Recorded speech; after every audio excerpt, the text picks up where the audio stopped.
Right. Yeah, without naming names. Hit pieces, everybody. Hit pieces. We've been talking hit pieces as we hit hyperspace. Yes, it must be very strange, Bolstrick, to be a legend in your own lifetime like that. Dude, I was I think for a while I overpassed Mr. I won't mention his name. He's been on your show, Dan. I don't have any issues with him. He found a bunch of episodes. But I actually surpassed that individual as the most hated person in Doctor Who fandom for, I think, a couple of years. I'm special. Hello, everybody. Well, you're very, very special. All of you are special, of course. Yeah, good to have you back on the show. What a week. Lots to talk about. The good, the bad, and the ugly. As always, as we sort of limber up and get our mouths in gear, my mouth in gear, my mic in gear. And I don't know what you're planning, mate. There's nothing going in there. I'm saying yes to. What's going in? Never mind. I have to say, John, you're looking very cool. That icy blue there. Yeah, I got some new lights, and I think they're going at about the brightness of the sun right now. So if you see me starting to melt throughout the show, you know why. Yeah, only time I've ever seen one of those. Marshmallow Man. Well, I thought you'd opened a vape shop or something. You were doing. Well, it's funny you should say that, mate. Strawberry Mist is the one of choice, isn't it? I think we're now up to eight vape shops and mini markets now in my local high street in my tiny town. Only 8 racket in it. We've got like 50, but everybody in my city's on drugs because this is Canada. Hey, but wait, can you smoke weed through a vape? I have no idea. Instagram and X at the Spacebook with can you smoke? They would know. I believe you can, although this is my public service announcement. Vaping is bad. Look up vape lung. You don't want to do it. You're better off smoking cigarettes. Apparently that lad, Paul Danan, I mean, to be fair, his nickname did used to be Dangerous. Paul Danan passed away a few weeks ago. You guys might not know who that was, but people in the live chat might know. Paul Danan was a former soap star in Britain in his mid-40s. He was a former soap star. He used to play like a bad lad who'd gone off the rails. And after he left the soap, he went into reality TV and did a succession of reality TV shows. And, of course, he was always, it's no secret, he was a heavy drugs user. And he went into recovery and did a lot of charity work and things like that. But, of course, he kept relapsing and things like that. But after he kicked all the substances, he got into vaping in a big way. And so his last sort of health episode, or the one before the one that killed him, was connected with vapes, the poor guy. Yep. But they did used to call him Dangerous. Everybody take a look at this. Water in lungs is not a good thing. What is vapor? It's water. You idiots. Okay, I'm not gonna. I see, Dan. I'm one of these really annoying ex-smokers. As soon as I quit my multi-pack a day smoking, I became insufferable on this subject. So sorry, everybody. Hi. It's too early for the public service announcements. I smoke maybe Chris. Like one day a year. Like there's a Jewish holiday called Purim, where you get blind drunk. It's in about a month's time, and I have like 3 or 4 cigarettes, and I enjoy smoking when I'm drunk, right? But that's about the only time. So if you can do a vice in a controlled manner like that, is probably like I don't know. I used to have an art teacher when I was this was like A level, right? It wasn't even like a college, who said, yeah, if you can do heroin just like once every few months, it's fine. I'm like, really? Really? Maybe you shouldn't be a teacher. Yeah. Wow. The only advice I've got is talking to you lot every Saturday. Go on. Well, no, they obviously don't do this anymore, but back when I was in high school in our biology class, and this was part of the school curriculum, everybody would take, do their lung reading thing or whatever. Then you'd smoke a cigarette in class, and then you'd look at how much it had changed. I'm not making this up. This was the 80s, early 90s. This was Ontario high schools. So Canada's always been fucked up, is what you're saying? Well, not as much as we are now, but now you really fucked up. Oh yeah, it's cold. Canadians hate Trump. Oh boy, they are mad. He handed Trudeau his ass. No, most people don't. They just the news is ignoring the amount of people that it's gotten so bad they actually want to be annexed. So fun times here.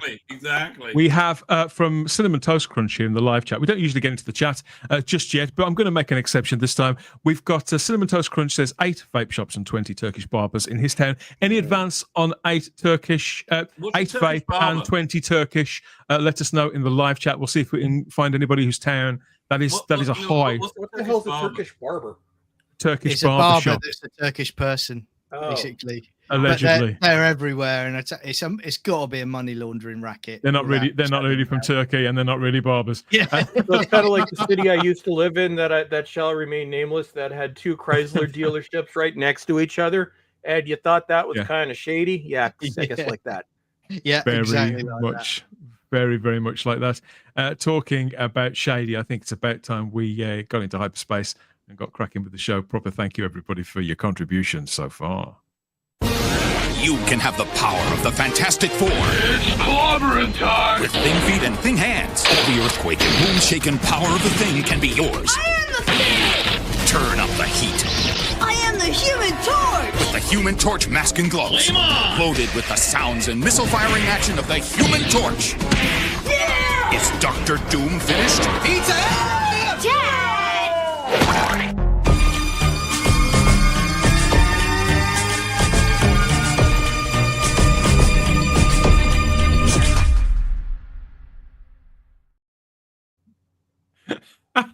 I have been that dad, everybody. Welcome back to the Spacebook, where we don't just talk all that.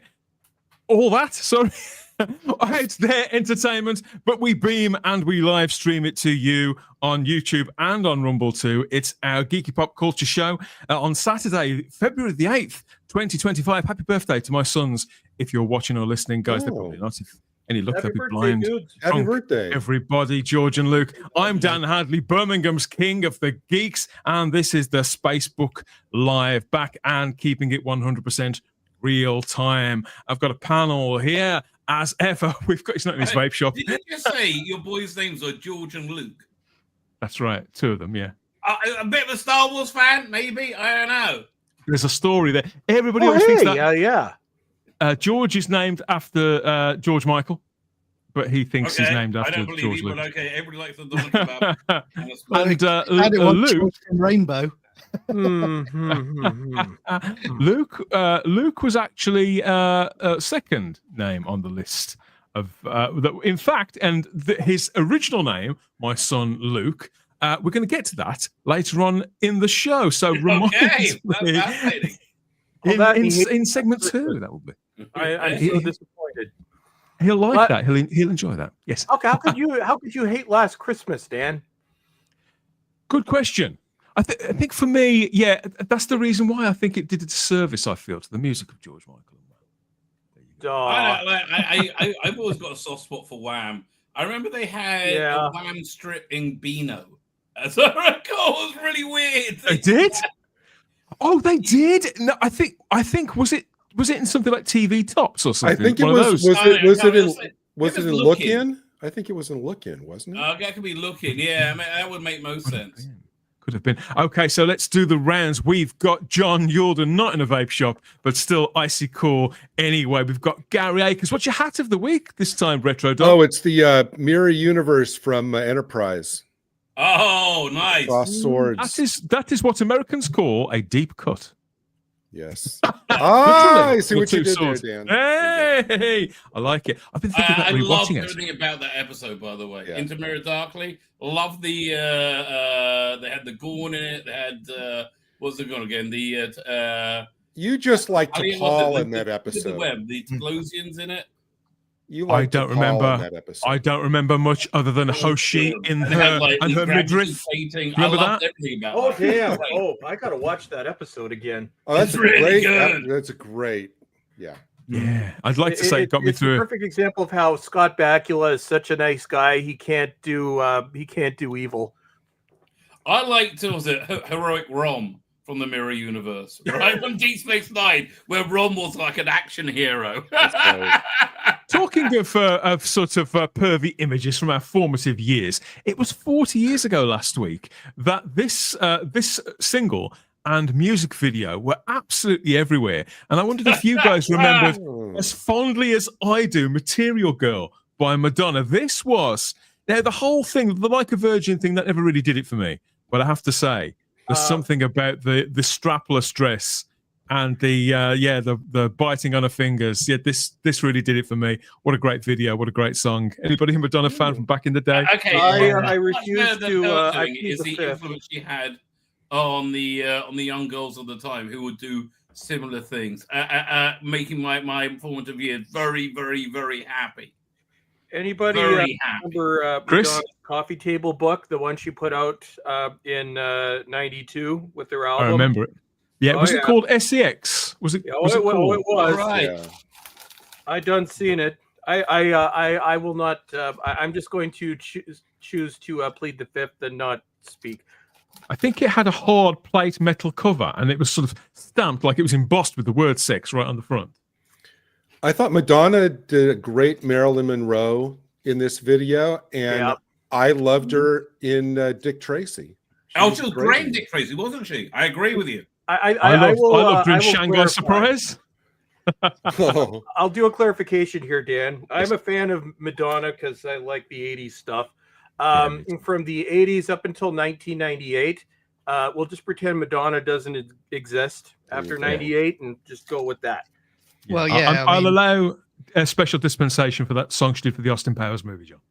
Yeah, absolutely. And all I would say is for Small Murphys, I hope she doesn't come back now and try and recreate this video because that destroy a lot of people. She'll do it. Who's that girl? Who's that Gran? She looks like coming out of do you remember Bo Selector when it was on? She looks like a character out of Bo Selector. She does. She does. Speaking of which, obviously, who's that girl? That is Mirror Universe Starmer right there, isn't it? Oh, and David, and to David in the chat, no, I'm not over the bucket incident yet. The bucket incident. See, I haven't even done the round yet. We've got Gary Akers in his fabulous hat. We've got Bolstrek, our mate Chris, here back on the panel, and the rabbi from another planet, descending on our planet for a little while anyway, as long as we can keep him awake for... Yeah, okay, your first hour and a half, you're in luck, okay? After that, I chime in when I want to take a moment, I want to take a moment, if I could, to give my profound thanks to Rabbi for the Haley Atwell there you go, my pleasure. Thumbnail. My pleasure. Thank you very much. But this is what makes me laugh. We were talking earlier about hit pieces and things like that, and it struck me how the same people who want to sort of cancel you, Rabbi, and who make hit pieces and things about you because of your thumbnails with scantily clad actresses and things like that are perfectly fine with all manner of degenerate depravity going on in real life with furries and shit. You can be a bloke in a thong twerking with a huge fake breast in front of a 7-year-old, right? That's fine. Nothing wrong with that. I think people are weirdos. But I know. Look, honestly, normally when that sort of stuff happens, it's like some super SJ. Do we still say SJW? You know, that type of person. Like strolling in, like, oh no, and like without realizing it, they're in this like Sarlacc pit. I'm not going to let them go. It's great. So I don't get bothered that often, quite frankly. Yeah, and you always keep the tops on as well, don't you? Well, mostly. Oh, well, yeah. No, I do. Well, he's got others. Yeah, he's got to work on that. They're PG-13, but pop wood, right? That's the that's where I'm going for the Madonna 1983 vibe. Okay, PG-13, but pops wood. Speaking of. I was just going to say quickly, I bet Rabbi has got those pens you got in the 80s. Oh, I love those! And he's got one of those. Keeps turning them up and down. I wish I did. I remember those. Yeah. We used to bring naked ladies into like grade 6. Yeah. You used to take them into exams, Chris. Yeah, it's probably why I failed. I got a picture on the wall of a thing my parents saw in an antique shop. It's like a box with a black person's caricature or face on it with his mouth open, and you're supposed to throw balls into the bat. And it's like, what's it called again? The Jolly throw a ball in the darkie's mouth game. I literally written on it. It's like so Really? crazy. And I'm like, why didn't you buy that? They took a picture of it. I'm like, what? I would have that up. I would like this funniest thing ever. I was thinking of your thumbnails and thinking of things that are top heavy. It reminds me of this. This week was definitely something that I think had most people's eyes out on stalks. This extraordinary headgear that Jaden Smith wore to an awards ceremony last weekend. Did this pass you by, Rabbi? It did, thankfully. What it did. the So this is Will Smith's, going on there. one of Will Smith's I know children. who it is. Yeah. Well, no, he's not getting attention anymore, so he desperately needs attention. This is Will Smith, your family. Jesus Christ, dude. Did he punch anybody? Well, Will Smith's been forgiven for that, so the controversy is over. So Jaden's not getting any more attention. Well, no. See, here's what he has succeeded in one of the worst performances of all time. If you've ever seen After Earth, good Lord, I love Shyamalan, but even I can't watch that film. Well, except for Cypher Rage. Maybe if Will Smith had been half as tough on his kids as he was on that fella he slapped a couple of years ago, they wouldn't go around wearing stuff like this. It reminds me of one of these, John. I used to have one of these when I was a kid. And that's the nearest I can think of. A Viewmaster. Viewmasters. I did laugh in the week because I think someone on, what was it, Midnight Edge, I think they said, they're calling that the Castle of Gay Skull. Oh yeah, the geek community has jumped right on this. It's been everywhere. The look is hilarious. That kid is so full of himself. I'm convinced that he still thinks that After Earth is a brilliant film and the best performance ever. That this is a kid that's never been told no. Yeah, I'll tell him no. Except by the person he asked out for a date. Yeah. No. Well, yeah. But you know what? There's probably going to be, and this is me speaking from the UK. If I was to go into a pub tonight, I bet you there's probably a few blokes walking around, young lads with a flipping castle on top of their heads, thinking that's going to get them a win with the ladies tonight. Wouldn't put any money on that, of course, but I bet you it would happen. Really? Or is that Stranger just thought things it? Yeah, have definitely We happened. live in a world where people be optimistic of getting laid by wearing that. Is a terrifying thing. Terrifying. We should ban the internet. Movie stars, they're safest sort of locked onto the screen, aren't they? Where they can't do us any harm or inflict anything on us that any members of the public may accidentally sort of pass by, really, and be influenced by them in any way. If you give them something to say and wear, then it can't really go as wrong. I would hope. Yes, that's Will Smith's kids. His daughter is I don't know how old his kids are now. I think they're both in their 20s. I mean, his daughter looks a bit of a fright as well, to say the truth, but yeah, not as outrageous as that. Iconic headwear, though. Iconic headwear. I think that not many movie stars have got more iconic headgear than Harrison Ford as Indiana Jones. Here he is. Obviously, this is in his later years, age 80, when he reprised the role of Indiana Jones for that latest movie. This came out quite a while ago now, like a good year or so, didn't it? And it kind of disappeared without a trace. It's officially down in the ledger, I think, as a flop. Rabbi, did you ever see it? 100% as a flop. You know what I wish? I wish we could see the original cut. Like, whatever stupid idea they were going to do. Like, I'm convinced that the whole rumor of what's her name, Phoebe Waller-Bridge, the annoying actress, was the rumor was that he goes back in time to the war, World War II, and it's old Indy and young Indy, and young Indy gets killed, dies in old Indy's arm, and then Indy fades away. And so Phoebe Waller-Bridge jumps into the Indy-shaped hole in reality and becomes Indiana Jones. And like, her name, Helena Shaw, has the same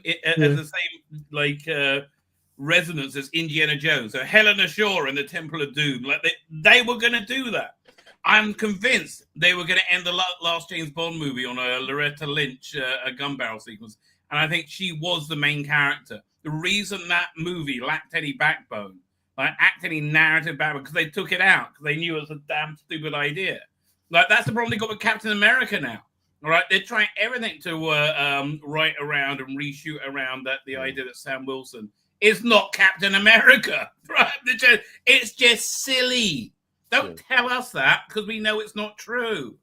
We are experiencing the last gasps of this absolute nonsense. But I did note that Harrison Ford this week, he was on the red carpet for the Captain America press red carpet do the premiere thing.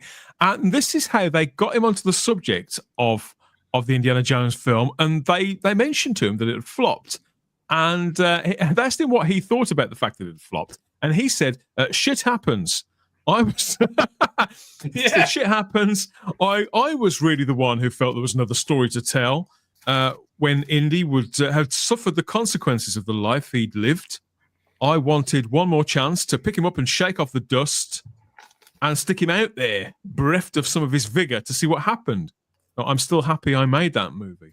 So Harrison Ford, the great Harrison Ford, one of the greatest movie stars of our time, his reaction to killing the golden goose of Indiana Jones is shit happens. What do you make of this one? What do you make of this one, Gary? If they asked him that after he was walking out of the Captain America screening, he probably thought that they were asking what he thought of that, and so he said shit happens. That was his review of Captain America. But yeah, I mean, it's got to be hard. Actors are ego driven, and it's hard for them to admit that something they spent so much time on was not received well by the public. And so, he might be trying to just kind of, put on a brave face about it. Did make me laugh, John. I know you're a massive Indiana Jones fan. Yeah.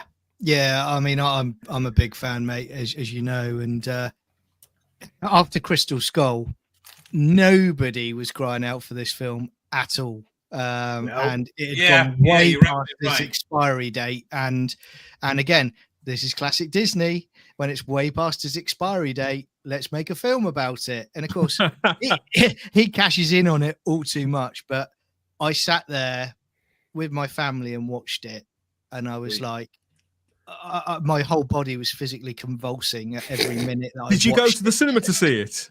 No, I wouldn't. I actually watched it on pay on demand. Yeah, but I was watching it step by step, and I gotta be honest, I'm not a violent man, but I just wanted to headbutt Phoebe, what's her name, because she was doing my head in. And the thing is, you'll see if you agree with me on this. They wrote her as if she's this super sexy woman, independent woman that every bloke wants. Nothing could be further from the truth. Exactly. It looks like I'd rather go for a woman with a welder's mask with a parsnip strapped to the top of it than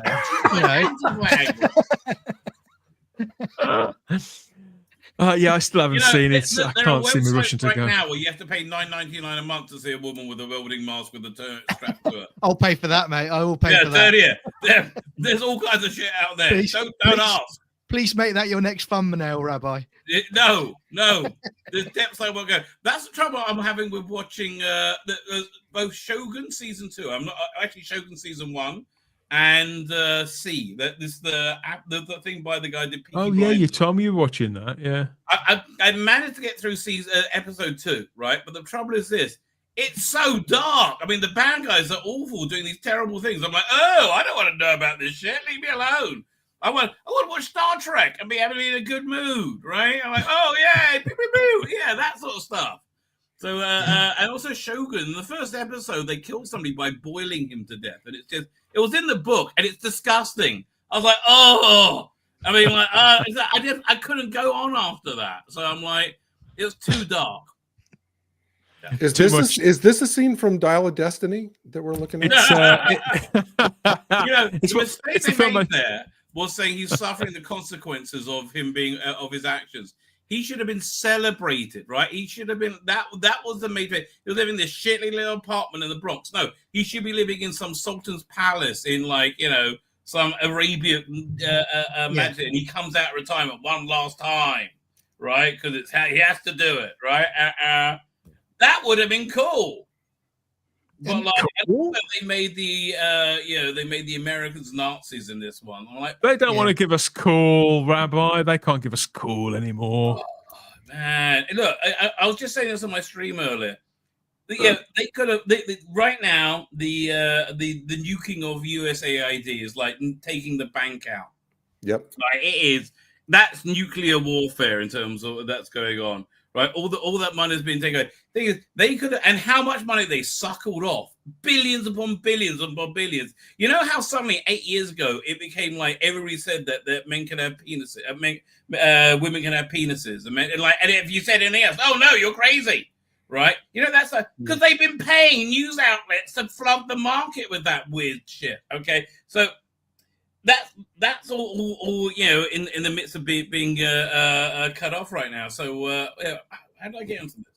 I don't know. I was saying we're going to be touching on some of that later on as well, with a quite frankly shocking news story that broke earlier on. But for the time being, let's stay on safer territory, as we just bring back some sense and reason and some life lessons, I think. CFA service announcement movie here from Canada.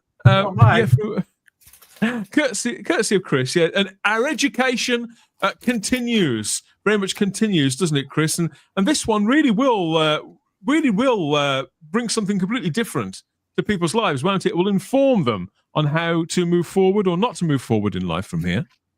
Well, today we're going to learn about the consequences of being late to meetings and what can potentially happen in the meeting room. So the moral of this one is, I guess, don't be late. I'm not sure. Tardiness is a bad thing, everybody. Yeah, a bad thing. And nowhere are the implications, the potential pitfalls of that more obvious than in this incredible film from Canada. Okay, get the little girl off and get the big film on. Come on. The right idea is to split the project up. We know. We've got to then talk about how. Double everything. Morning. That's a lot of work you're involved in, right? Yeah. You're late! You think you can stroll in here like that? No, you can't! What am I supposed to do with you? How am I supposed to work this way? Do you understand me? What's the matter with you? So that was another one in our series of ladies getting punched on Canadian television. That just shows that married people shouldn't work together.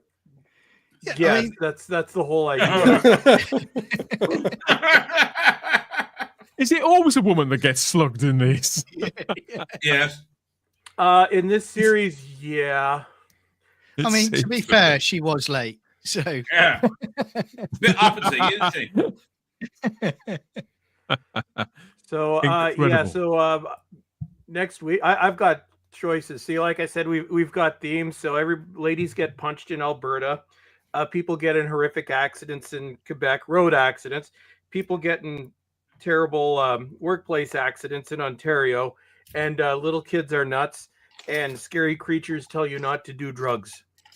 See, Chris, when we annex you, you're not going to be able to see ads like that anymore. It's okay. Honestly, it's just you think these are just take your little camera and go to downtown Toronto or downtown anywhere, and that's more terrifying than any of these commercials.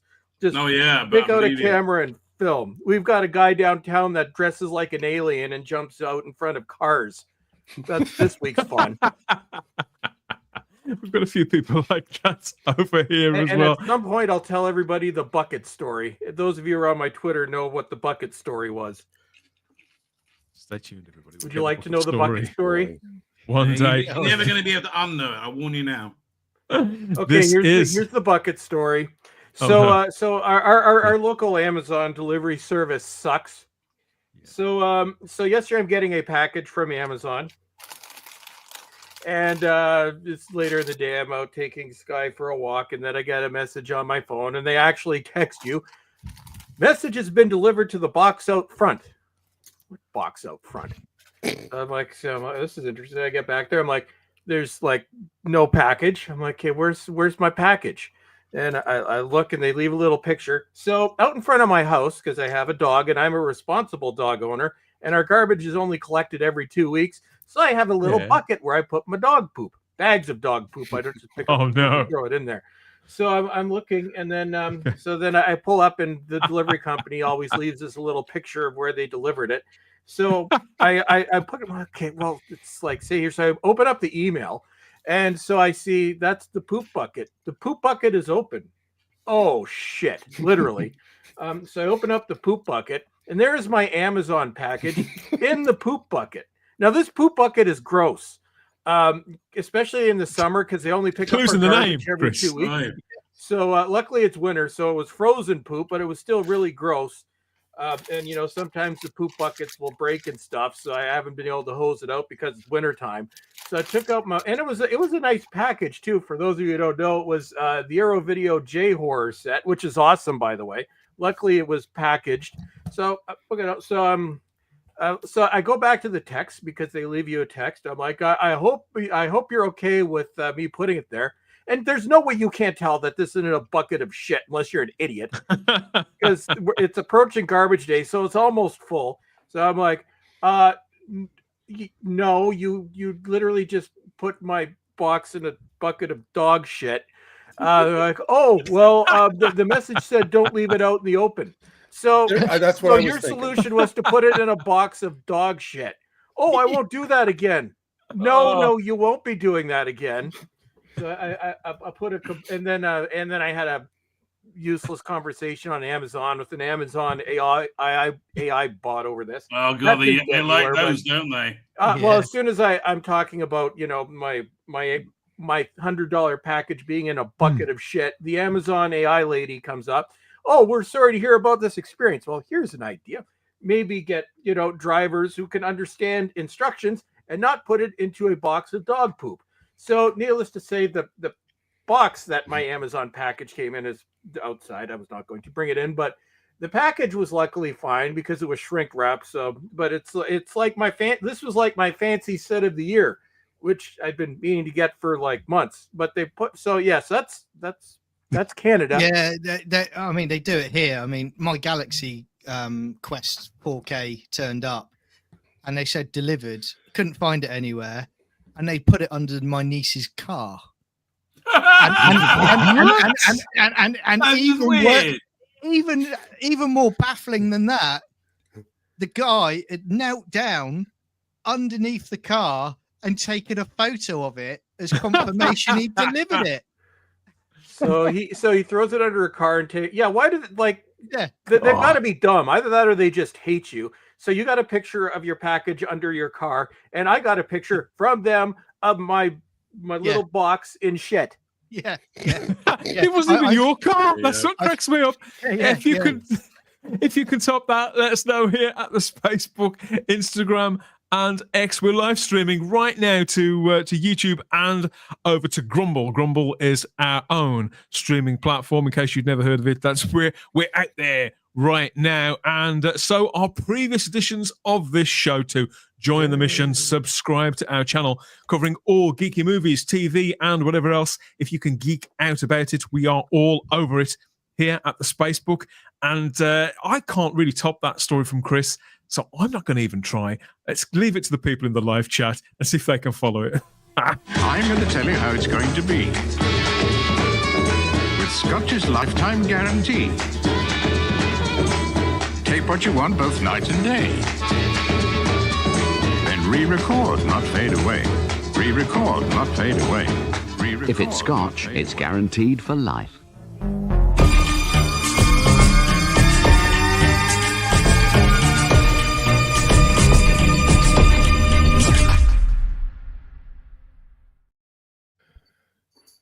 Giving you the good stuff as always here at the Spacebook Live. And thank you everybody who's joined us so far on this edition of the show. We've got some comments here and just people saying hello. And maybe see if we've got any more vape shop and Turkish barb accounts. Yeah, from everybody. So the Cinnamon Toast Crunch is here.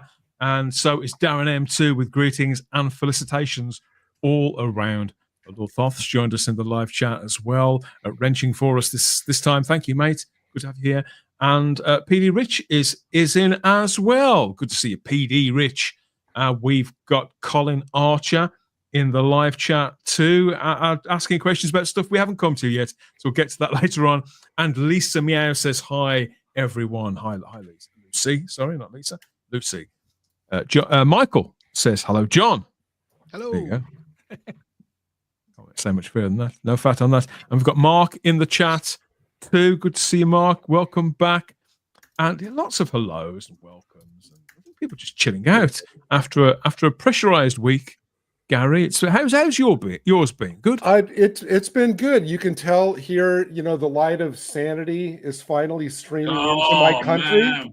And so everything America, is slowly becoming sunshine and roses yet again. When do we get to be your country? Everything. Well, actually, considering the stories you tell about Canada, I think we're going to withdraw our offer to annex you, Chris. You're on your own. No, you can have a second California. But I do want to say that if what David Milling said in the chat about his Amazon thing happened to me, I would be homicidal. Wait, what was that? Let's find that. A comment from our mate David Milling. It's one of the newest, the newer ones. Let's have a look. See what we can. Starts out with Amazon once put.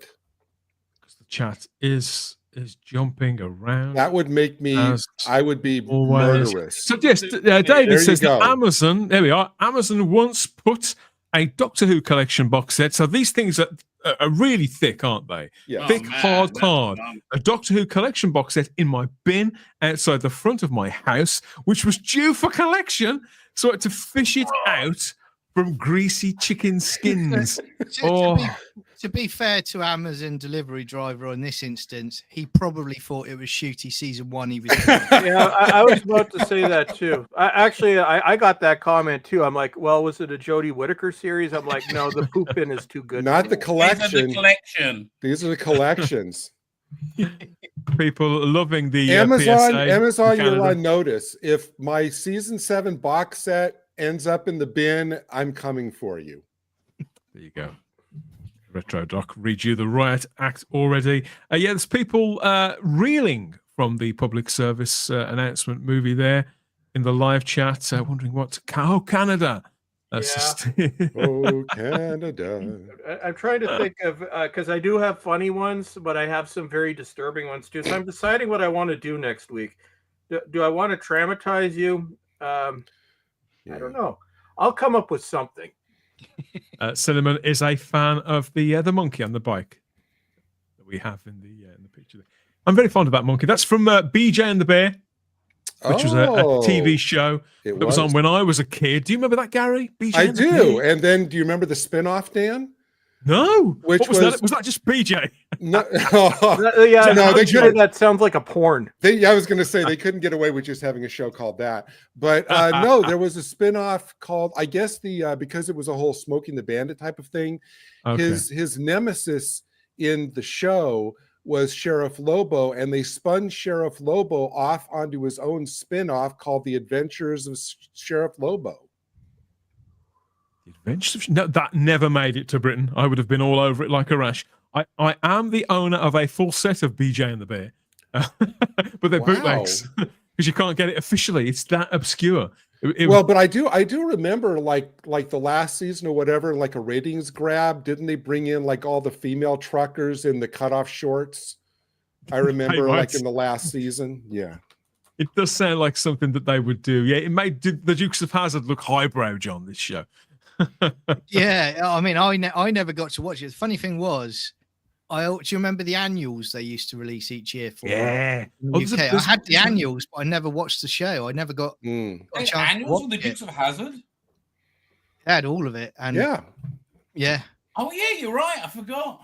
They also had they had a Howl annual. Remember that? Like the ITV Blue Peter show was Howl. Yeah. Oh, and they had like Mickey with a big afro. What I always found you're gonna die unless you send us your parents' pocket money. What I always found great about the British annuals, because I've tried to find like PDFs of them around, is Dan, like some of the annuals like went on for years after the show was already off the air. That's right. Oh yeah. but the annuals kept going on and on. I mean, Bill Bixby's Incredible Hulk series, I think, finished in '82. Yes. There was a UK annual, I think, '88, something like that. I mean, Christmas was great for me as a kid because I got the Doctor Who annual, I got A-Team, I got Knight Rider, I got Airwolf. You know, I think I got Street Hawk as well. So those annuals were great for me as a kid. That's a great time to be a kid. Incredible stuff. Like a kid in a switch up. Yeah, I've still got stacks of those annuals. Some here, and I think some are still down at my mother's. Loads. Some shows, like you say, some shows I never even watched either. We've got Sentai Ranger Danny in the live chat here, geeking out about stuff which I don't even understand what he's talking about, but it sounds like he's having a great time there with the Sentai stuff. Yeah, you knock yourself out. And yeah, it's the Super Bowl. It is the Super Bowl coming up. Is it the Super Bowl? Tomorrow? Yeah, and the Puppy Bowl is part of that, isn't it? Because that is when we're getting our next look at Superman, I believe. There's a special trailer coming out just for the Puppy Bowl. So I've got no idea what to expect from that. It's probably going to be crypto-centric, I would say. Wouldn't you, you Gary? Puppy Bowl?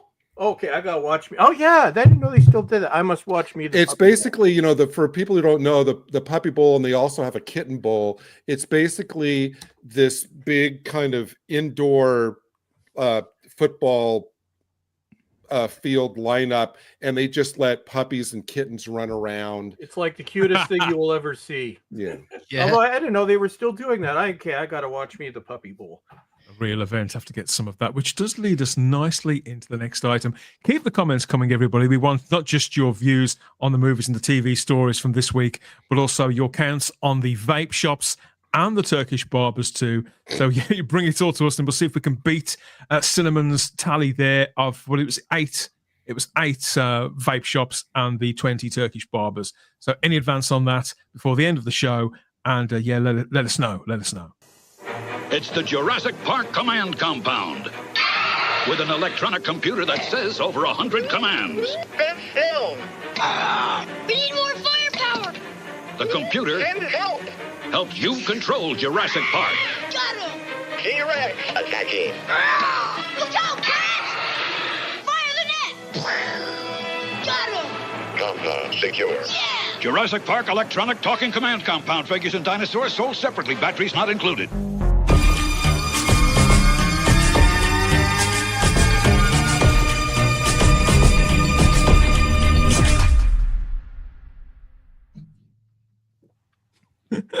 Better than the last 3 movies. That was awesome. It would have been good, wouldn't it? I think there's a Jurassic Park cartoon now. Yes, so there he is. There's the cute little fella. There's Crypto. Wonder what he's going to get up to at the Puppy Bowl. We'll have to wait and find out. Yeah, we're all waiting to see, of course, if we'll believe a man can fly all over again across the big screen in July. But it can't be all about Superman this year, can it? There must be more happening somewhere. And it turns out there is. We've had 2 trailers drop in the last few days. So I wondered what your first instincts were about these. First of which, it's a Jurassic World Rebirth. That's actually coming before Superman on July the 2nd. I gotta watch 2025.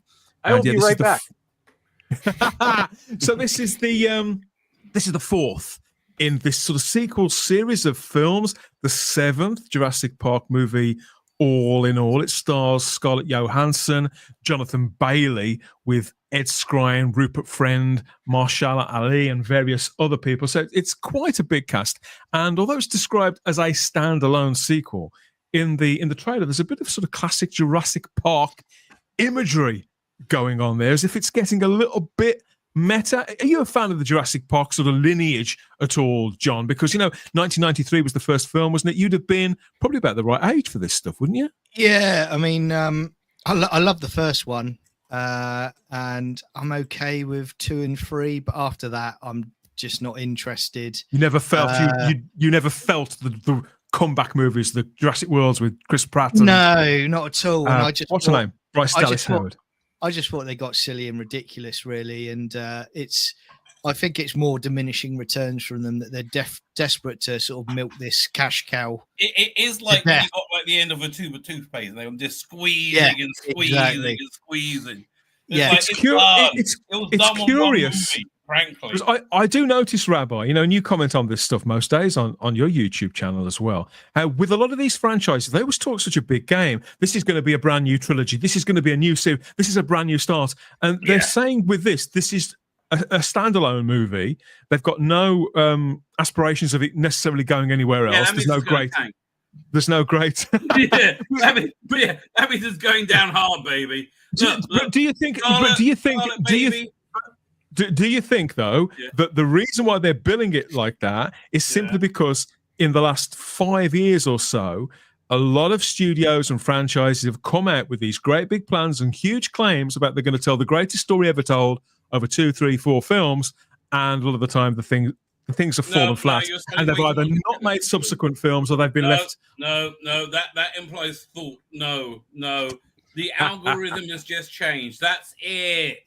Okay. Right, the algorithm picked up the data that we're done. So, like, I mean, I'll tell you guys. Sorry to interrupt there, Rabbi. I mean, I would say that all I can see from what I've seen from the trailer is one thing: Scarlett Johansson is effectively replaced. What's his name? Who played the male hero in the first film? Chris Pratt. Sam Neill. Kick-ass action hero. She's Chris Pratt. So that's that. And then I did see someone on the production team. They basically said, "Oh, we've got a mutant dinosaur in this one. That is, they were trying to make a T-Rex. You see a bit of it, but effectively they went, oh yeah, so it's a combination of part T-Rex, part Rancor from Star Wars, and part something else." And I thought, you're now actually, and I looked at it and I'm thinking, it actually does look partially like a Rancor. And I thought, have things got that bad now that they're now making from other IPs? Is it like, if anybody saw Gladiator 2, is it like when he's in the arena and he's fighting those like space monkey things? It's like they're just no pretense at all. I just realized something, right? This movie is this movie series exactly mirrors Scarlett Johansson, right? The original Jurassic Park movies, you were kind of breathtaken by the advance in their technology, where the first time we saw living dinosaurs on screen. And if you ever went to Disney World, they had an incredible exhibition there where you saw the life-size whatever, and it looked so real. It's freaking out, right? But once you become more accustomed to it, and it has to rely on its own storytelling underpinnings, the weaker and weaker and weaker it got. Like the Michael Crichton novel was very good, right? And the movie was a fair adaptation of that. But it just got weaker and weaker. I like Chris Pratt. He's very charismatic. But the more you got to, the less you had to like distract you from what the storytelling underpinnings are. The weaker and weaker it got. Same as Scarlett Johansson in this movie, right? Scarlett Johansson, when she was insanely hot, you go, wow, Scarlett Johansson is fantastic. Yeah, I can watch her in anything. More Scarlett Johansson. But as she's embraced feminism, and here she's like a frumpy action hero. I'm sorry, Scarlett. You got to like scrub up a little bit and put on some else. She's gone from being ridiculously hot to being quite hot. I mean, to be honest, the screenshot. She's fuckable in an emergency, right? FIE. Here's what I'll say, Chris. And yes, I just watched the trailer and I couldn't wait for it to be over. I'm bored just with 2 minutes. But Scarlett Johansson sort of made what I would call one of the worst PR moves in history. And I'm not talking about the Kamala ad a few months ago. I'm talking like back in 2021 or whenever it was. This is when, because of various things that I don't think we're even still allowed to mention on the YouTubes to this day, where people were starving to death, people were losing everything, and she wanted everybody to support her because she hadn't made enough millions, and she wanted to make more millions on her Black Widow. I have not been able to stand that woman since then. So this will be a skip. This isn't even getting from the bargain bin. My question is, why does this exist? And would I even watch it if it was on a streaming service for free? No. I don't think so. I would always go to Kong Skull Island. If I want to see something like that, Kong Skull Island did it way better, right? Even Brie Larson was hot in it. It's that was before she became terrible. I wonder. We didn't hate her yet then. Yeah. Looking at this schedule and seeing this is coming really quite quickly. And there's a Jurassic World movie that came out, which to me only seems like it came out 5 minutes ago, Dominion, which I own on physical media and haven't watched yet. And already there's another one coming.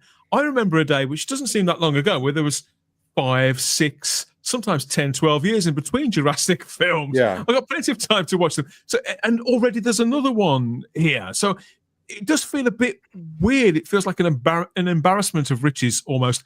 I'm really fond of this series, of this world, Gary. And you know, a dinosaur movie, they are what they are. They're run-around movies, aren't they, for the families. It's kind of for the demographic that can't go and see an alien film together, because you know alien films should be 15/18.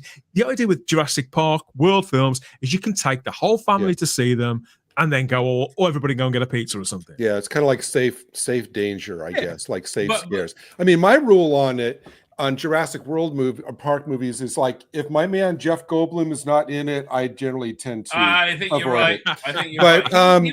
I will say that for this trailer, and I've only watched the trailer once, the last part of the trailer, I felt they were like just ripping off the Meg. It's like they're all in boats and the huge things ripping off. I thought they're doing the Meg already.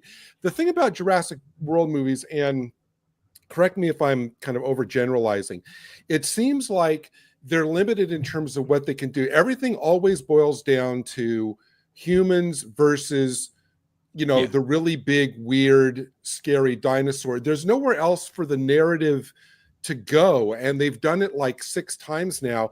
I did like the idea that they mentioned in the trailer where they says this is the island where all of the super scary ones are. I thought, well, that's an interesting. This is way the to backup island, right? I thought, well, that's an interesting way to go, but how many? You know, you never know. The thing they repeat the story. You're absolutely correct, but they had another story in the first one where you had they were against the intelligence of the velociraptors. Like you didn't know how smart they were, right? Yeah. That could have been in it, like if they develop intelligence and they develop whatever. Right? The thing is, the natural arc for these films is not dissimilar to the arc of the kind of the Planet of the Apes universe. Yeah, there's an inevitability to it by which they have to, if things are let to go, take a natural sort of form. It has to get to the place really where there's a kind of coexistence or even a dominance from that form of life. But because they're family movies, they can't really let them go there. Whereas the Planet of the Apes films, even though they have got that crossover appeal, they're still more adult film. They just can't take it. I think eventually they may do. I don't know, but at the moment they're unwilling. I mean, the premise for this says that Zora Bennett, and that's Scarlett Johansson's character there, the MILF that she's playing. Zora Bennett leads a team of skilled operatives to the most dangerous place on Earth, an island research facility for the original Jurassic Park. Their mission is to secure genetic material from dinosaurs whose DNA can provide life-saving benefits to mankind. So it's a neat little riff. They're not reinventing the wheel, but it's a riff on what we've had before. Another excuse to get hot people chased around by foaming monsters. I mean, to be honest with you, the problem with it is the same problem with somebody said it's in Alien Romulus territory. The problem with Alien Romulus was that for it to be a good Alien movie, it needs to be in some way innovative and breaking ground, right? Which I think all of them really were. You know, Aliens, absolutely. Alien 3 was like especially the Fincher version. Alien 4, there was like 4 different versions. The one they went with wasn't the best, but again, that was that was Fincher. One beforehand was that European director, but they're all very individual, distinctive movies, right? Alien Romulus was I've forgotten it completely. It was like a video game. No, I remember Alien Isolation way better. I take that back. I remember Alien Romulus really quite well. I can't necessarily see any similarities with this, but I think it's in that kind of like unnecessary vibe. As regards narrative, but we are obviously seeing a franchise which is getting extended now. Not necessarily beyond its natural life. When we think about a franchise being extended, we have to shout out Planet of the Apes. We've been going since 1968, never went woke, right? It's every Planet, even the last one. I loved it. The I've not seen it yet. It's really good. It was a really solid, good movie. Well, and can we please stop having the obligatory little kid who has no business being on these expeditions, who shows up in every single one? I suspect there'll be a little kid in this. There's one in the trailer. Yeah, I mean, my view on this as well is the first Jurassic Park, and I will stick by this. The effects in that, combined with the practical, make that film special. That's why I love that film. But I don't know if anyone else thinks the same, but I'm so tired of these visual effects now, because straight away it takes me out of it now, because I'm like, it just doesn't look as great as it did like it in the 93 movie. I just want to turn it off. Yeah. Like for me, that's if I think it's important. I think it's important, Chris, that the dinosaurs look that they belong in the same world. I think, for example, if they started, because we know a little more now about dinosaurs than we did 30 years ago. But I think if the dinosaurs in Jurassic Park movies looked different and reflected that, they probably wouldn't feel like Jurassic Park movies. And so the T-Rexes always look pretty much the same. I think that's okay. I think it's all right that this world is sort of exists in its own, because none of these events actually happened, and this isn't real science. It's a fantasy. So that's okay. But I agree with John too. I think there is something of the going through the motions about this, sort of back in a leafy kind of overgrown wilderness, a combination of people who we've seen in other things. I suppose there's an argument that says that 30 odd years is a long time, and it's been like 12 years since the first Jurassic World movie. So this is maybe, hopefully, the idea is for a new generation of kids. Okay, I just realized that the direction, what's going wrong in the direction they should have gone in. In the first movies, there was a real reverence for the dinosaurs. Like, it was awe, right? You had real awe. Yeah. And now you don't have that. They're just monsters, right? It's not as effective in any way. What they should have done is kept that, right? Let's say there's a Jurassic Park and they're revered, and you go and you look up to them. It's the most breathtaking moment of your life. And then some terrorist cell wants to break them out to destroy the world or something. Well, they treated them as if they tamed a natural disaster, like a twister or something like that. And that's where there's that kind of respect and awe that you were describing. Whereas now they are monsters. And it's just kind of dull.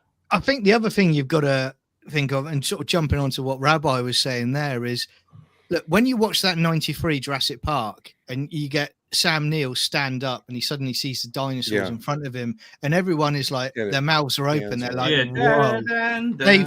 They've effectively attempted to do that in every Jurassic Park movie since that initial thing. And where it was great the first time round, people are just like, nah, it's boring now.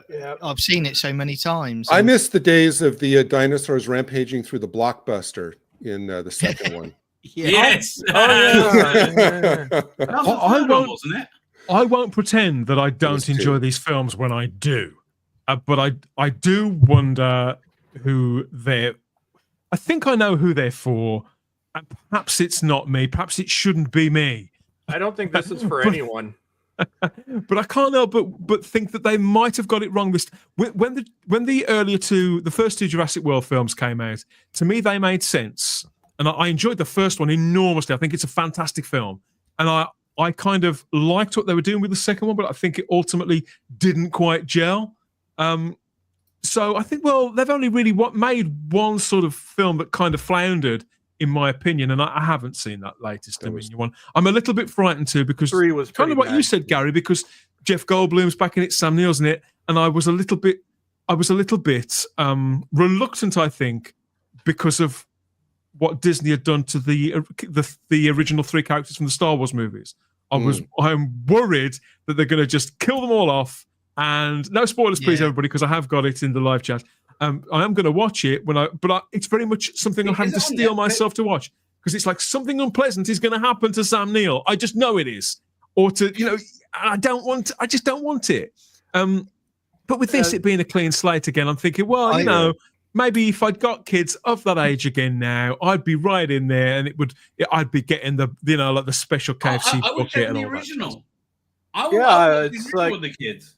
Yeah, I saw. I think one of my still stands up. Most fun childhood experiences. Well, I think I was like 15 at the time, but in '93, when we went right after the beginning of summer break, our family went out to see Jurassic Park. I think that's one of the most fun times I've ever had at the theater. It was like T2. I'm like, it was. We hadn't seen things like this before. It was T2 was mind-blowing. awesome in the theater. I forgot about that. Yeah. Yeah. And we had to sneak in because I was, me and my friend actually ended up sneaking into T2 because I think I was like 13 when that came. But here's the thing about the last movie, Dan. I've seen it. I don't remember a thing about it. It's not forgettable. But this one, like, this is like going through the motions, sequel garbage that would have bombed 5 years ago, and it's 5 years late, so it's going to bomb even worse. Coming out, like a week and a half before what is probably going to be the biggest movie of the year. I think this is going to be an Indiana Jones style bomb. I'm like, when I look at this, and I agree with what John is saying. Anything I start a trailer or I see CG, for me, it's the exact opposite of what it was in the early 90s when it was new. Here, it's like, I just lose all interest. It's like my brain, as soon as I see CG now, my brain just turns off. And it's I do feel that sometimes. I didn't quite with this, but I wasn't particularly stimulated by any of it either. I just felt I've seen that. There was nothing I'd necessarily not seen before. And I think Scarlett's aging quite beautifully. And I think it's good to see Jonathan Bailey in more things because I like him. So I'm interested by that. Well, I'm wondering why Mahershala Ali has Mahershala Ali just started inheriting the parts that Samuel L. Jackson is passing on now. That's a curious thing, but he's just biding time until they finally do that Blade movie, obviously. They're never doing the Blade movie. It's never happening. I see what Dan is saying. I mean, if I had a family with young kids, young boys, whatever, and they had a choice even of just these two movies, chances are they'll want to see Jurassic World. Really? Because it does. So I actually think it'll probably do not blockbuster, but it'll probably do like middling. The thing with the Jurassic movies as well is that because I've raised girls as well. I've got girls and boys. Girls would absolutely have gone for the Jurassic movie over the Superman movie. It wouldn't matter, and it doesn't matter how strong a character Lois Lane is or anything like that. They would. There's just something about dinosaurs. That's why I think this will do appeal. Solid but not blockbuster business. Probably. What's made me, and I had this down as you guys have both have all said, but John and Chris, you said this could just out and out flop. What's made me wonder about that, made me think again, is that the writer is David Cope, who wrote the 90s movies. He wrote both Jurassic Park and The Lost World. Oh. And this is the first time he's written a screenplay for this series since then. So why has he come back? This is somebody who's written a lot of screenplays, and I don't think he would. And although he's been an advisor on the films in between, he's written this 100% himself as a standalone story. Wow! And the director is Gareth Edwards. Gareth Edwards. Gareth Edwards has directed 4 movies. I've seen 3 of them. And I've heard, the fourth one, the most recent one, is The Creator. I've heard nothing but good things about that. And I think Monsters, Godzilla, and Rogue One are all brilliantly directed and really exciting, entertaining films. So I'm thinking, it looks like this guy's never made a bad movie. So maybe this will be okay. I think, Dan, my view on it, and we'll see how it pans out, but I think it will have a strong opening weekend, and then I think it will drop off a cliff for the second week. I'd like to just do another comparison. George Lucas wrote A New Hope and The Phantom Menace more than 2 decades apart. So and let's look at Ridley Scott in the Alien series. I just don't like, for me, this I won't even be watching it. For me, it's just a straight skip. No, I can't. But well, maybe I'm completely focused on Superman. I can't think of anything before Superman, and I'm finding it very difficult to think of anything. Well, I think, anything after it. Bear in mind. I agree. Oh, I'm sorry, Chris. Go ahead. Oh, I was just going to say, but I agree with John. I think maybe not even big opening weekend, maybe big opening day. From what I'm seeing here, and it's hard to judge by the trailer, but this looks like it's going to be a boring as hell seeing it before movie, just because we've seen this so many times before. I think it may have a big opening day. I think it will peter out by the end of the opening weekend. But even if it does have a big weekend, and what is the budget for this thing? Do we even know? I would suspect they're looking to break $1 billion, but I don't think it's going to do not with it won't. No. Okay, John, it won't break $1 billion, but let's look at the actual what day that is. That's July 4th weekend. That's always massive. That's going to be, and those are usually like 5-day weekends. They always factor in. It always turns out to be like a 4-day, 5-day weekend. So that is very smart for them to open this on July 4th weekend. I always loved used to get a Will Smith movie every July 4th, not on July 4th. Like so what you're saying American thing in the world, independent. There are a bunch of good ones. What you're saying is, Gary, don't even if it's not for any of us, don't write it off necessarily. Right. Well, it may surprise us. I mean, to Chris' point, I'm not dismissing Chris's point, but even saying, okay, it's going to have, a big opening weekend. Look at what that weekend is. That's July 4th weekend. So it depends on how much it can make that weekend, because I'm assuming just the way budgets go, and this has probably had reshoots because everything has reshoots now. My guess is this is maybe a $200 to $300 million film, possibly higher. Yeah. Is it going to make all that in the first weekend? Because I think by the time Superman comes around, I think this is dead in the water. And the other thing I would say, just to add on to what you said, Chris, and to follow up with what Gary said, I think, and I'm happy to be corrected if I'm wrong, but I think the last few, they didn't do overly successful in the US, but they did well internationally. So that's going to be right about that. Yeah, it's going to. How did the last one do? Or is it a sequel to Jurassic? Kind of films that do well in the Chinese market. And well, the last film. Okay, so it was released. Yeah, so May 2022. God, was it that long ago? Budget was $265 million. Box office, so worldwide box office, it did make just over $1 billion 3 years ago. So this will be 3 years. God, if that thing that I can't even remember made that much. But of course, it did have the star power of Chris Pratt behind it. Yeah, so maybe it's not that much of a surprise that they're making another one. After all, so that's one of the trailers that dropped this week. On the other side, so the sandwiching Superman was the next one. We've spoken about it a little on the show before, but it's coming on the 25th of July. This is the 37th MCU movie, Fantastic Four.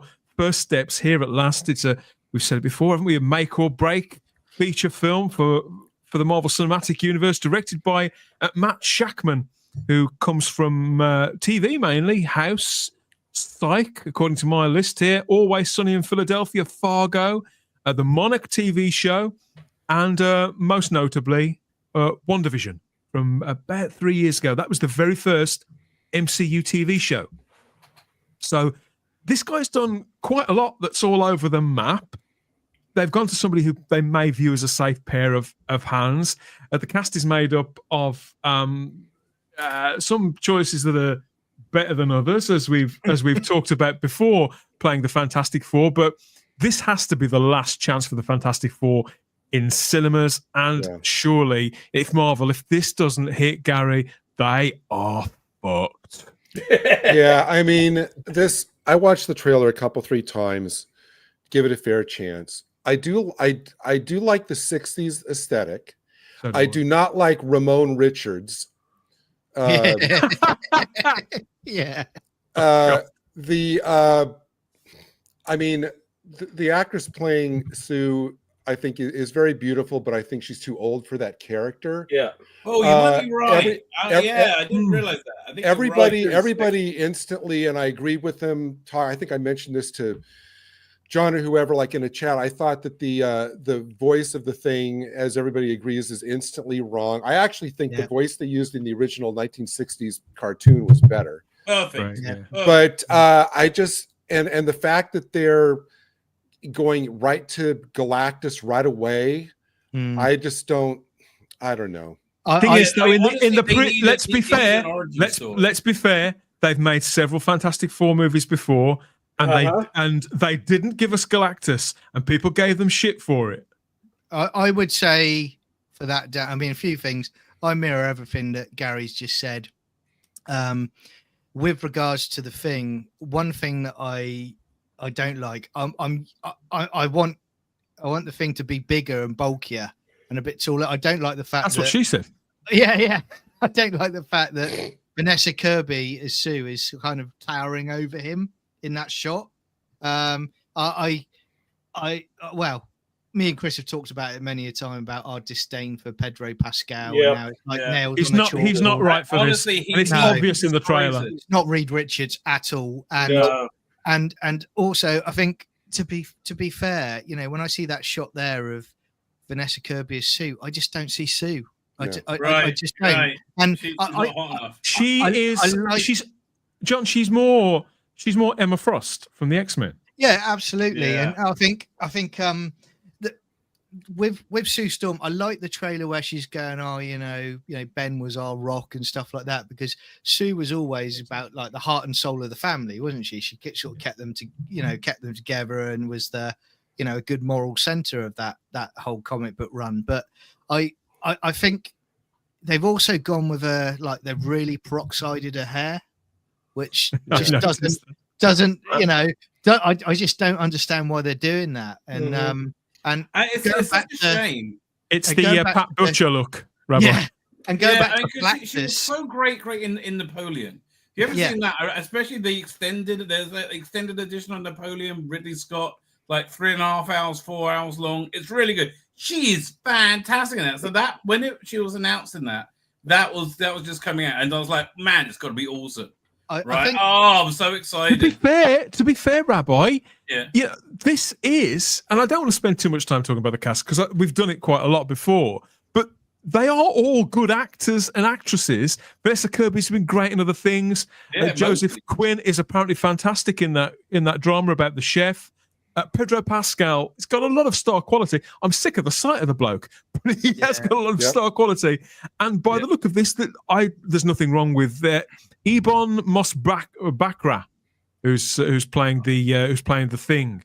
So they all look fine. The cast is fleshed out with Ralph Ineson, John Malkovich, Julia Garner. Lots more good people are in it. Yeah, the trouble is, I don't think he can get over Pedro Pascal. No, I just don't think he can get over it. It's so epically bad. Yep. I don't think they can, which is such a tragedy. Because again, do you think people who aren't? Beautiful. Do you think people, Rabbi? But do you think people who aren't geeks, who won't have seen him in everything, do you think they will feel as we do? Oh, God, him again. Wrong. Right? Why did the original Marvel movies work? Because they were right. They were a fair representation of the Marvel comics, right? Mm-hmm. Once you go away from that one iota, you can't change history, not one jot, right? No, once you go away from it one iota, it all falls apart. You lose that magic. I'm sorry. Sometimes you have characters, if you cast it right and you do it for the right reasons, you can race swap. Like Lawrence Fishburne as Perry White. I thought that worked fine. Although I thought... was it great actor as Commissioner Gordon? That was awful, right? You could just see the intent. I would say, sorry, Rabbit. I was going to say as well that going back to the Galactus thing, right? The Galactus thing is just causing a major problem for them as well, because for me, Galactus is like a Thanos level event. Right. They should build up to it. Yeah, and the trouble is, the only way you can kind of resolve this kind of film is to effectively Galactus to win and then be hurled into our universe with the modern Avengers and doing it that way, and then them going, I'd say that could be what's happening. Coming. Yeah, that's very good. And the Fantastic Four get stuck in. And notice who they didn't show. Yeah, Silver Surfer. Well, that's the other. To be fair, though, let's acknowledge that this isn't the full trailer. This is billed as a teaser trailer. Gives you an idea, though. Yeah, I think that kills it. I think having a female Silver Surfer kills it. But the general public don't know that yet because this is here's what I think.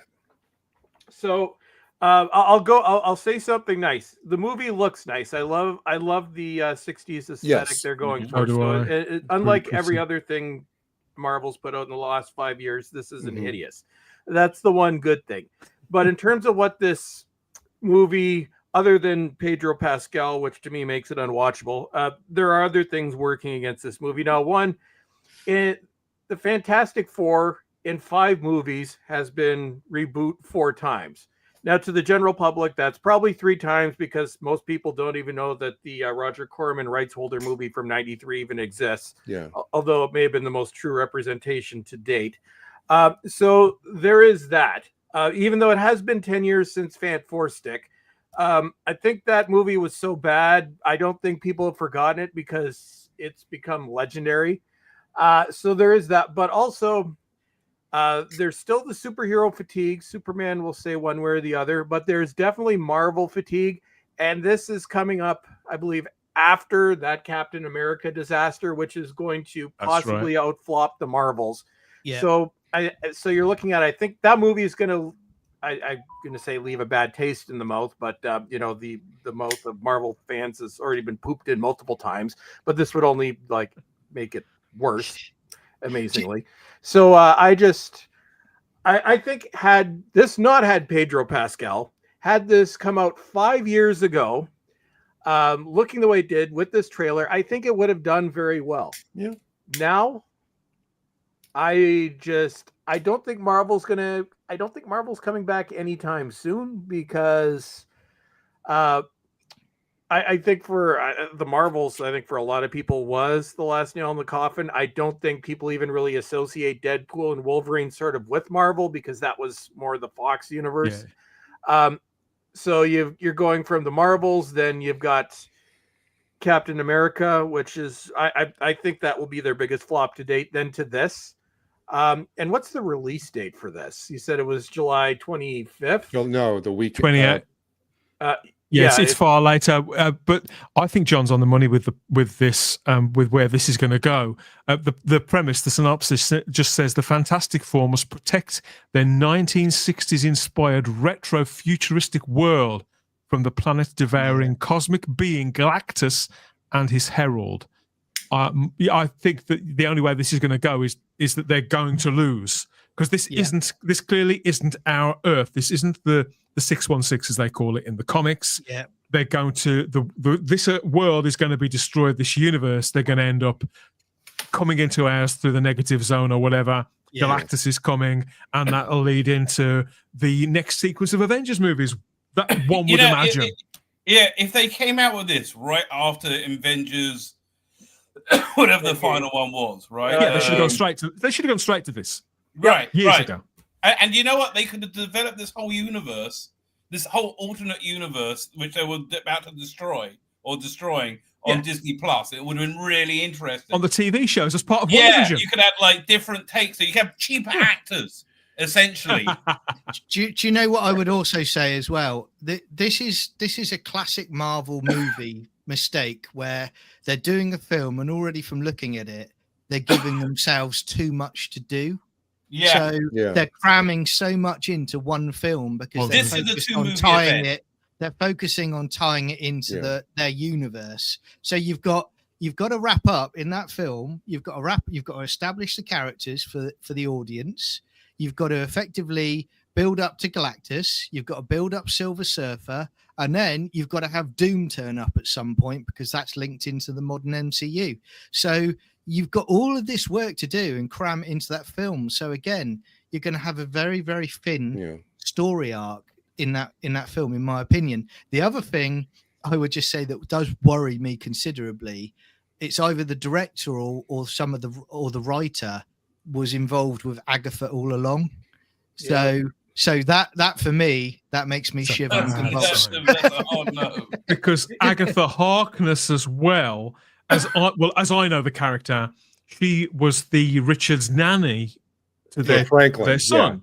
Later in the comics universe, that's Right. where I know the character from. So, oh god, How did that happen? She was Franklin's. Well, she's a lot older in the comics. She's like this white-haired kind of witch, whatever. And she was Franklin's like governess, or Dan, as you said. I Danny. love this comment from Cinnamon in the live chat who says Pedro looks like Martin Fowler from EastEnders in that picture. He does.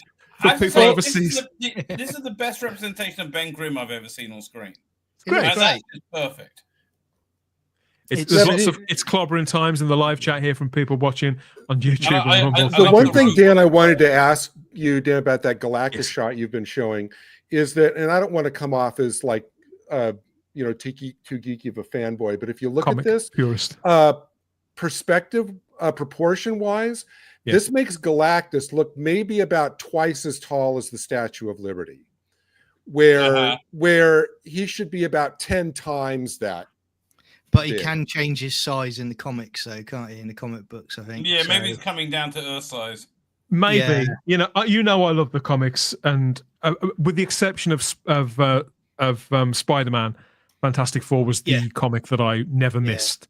And so, I really do love these characters, but I do wonder the sense of proportion and sense of scale when they're making choices like that, when in adapting material like this, and anything created in that kind of Jack Kirby sort of way, perhaps they've got to think of the scale, because I think the reason why, for example, Transformers movies have gone off the boil is because the excesses are so large, they've got to keep going larger and larger and larger. At least with the Galactus, who's a little smaller, they've got somewhere to go. and I think, Dan, you're right on that. And the only one of the credits I will give them is the fact that at least they are trying to make Galactus look like Galactus, unlike the last, this helmet is beautifully detailed, John. Look at all the it does look great. And to be honest, looking at him like that, my view on it is he almost looks damaged or desperate to feed,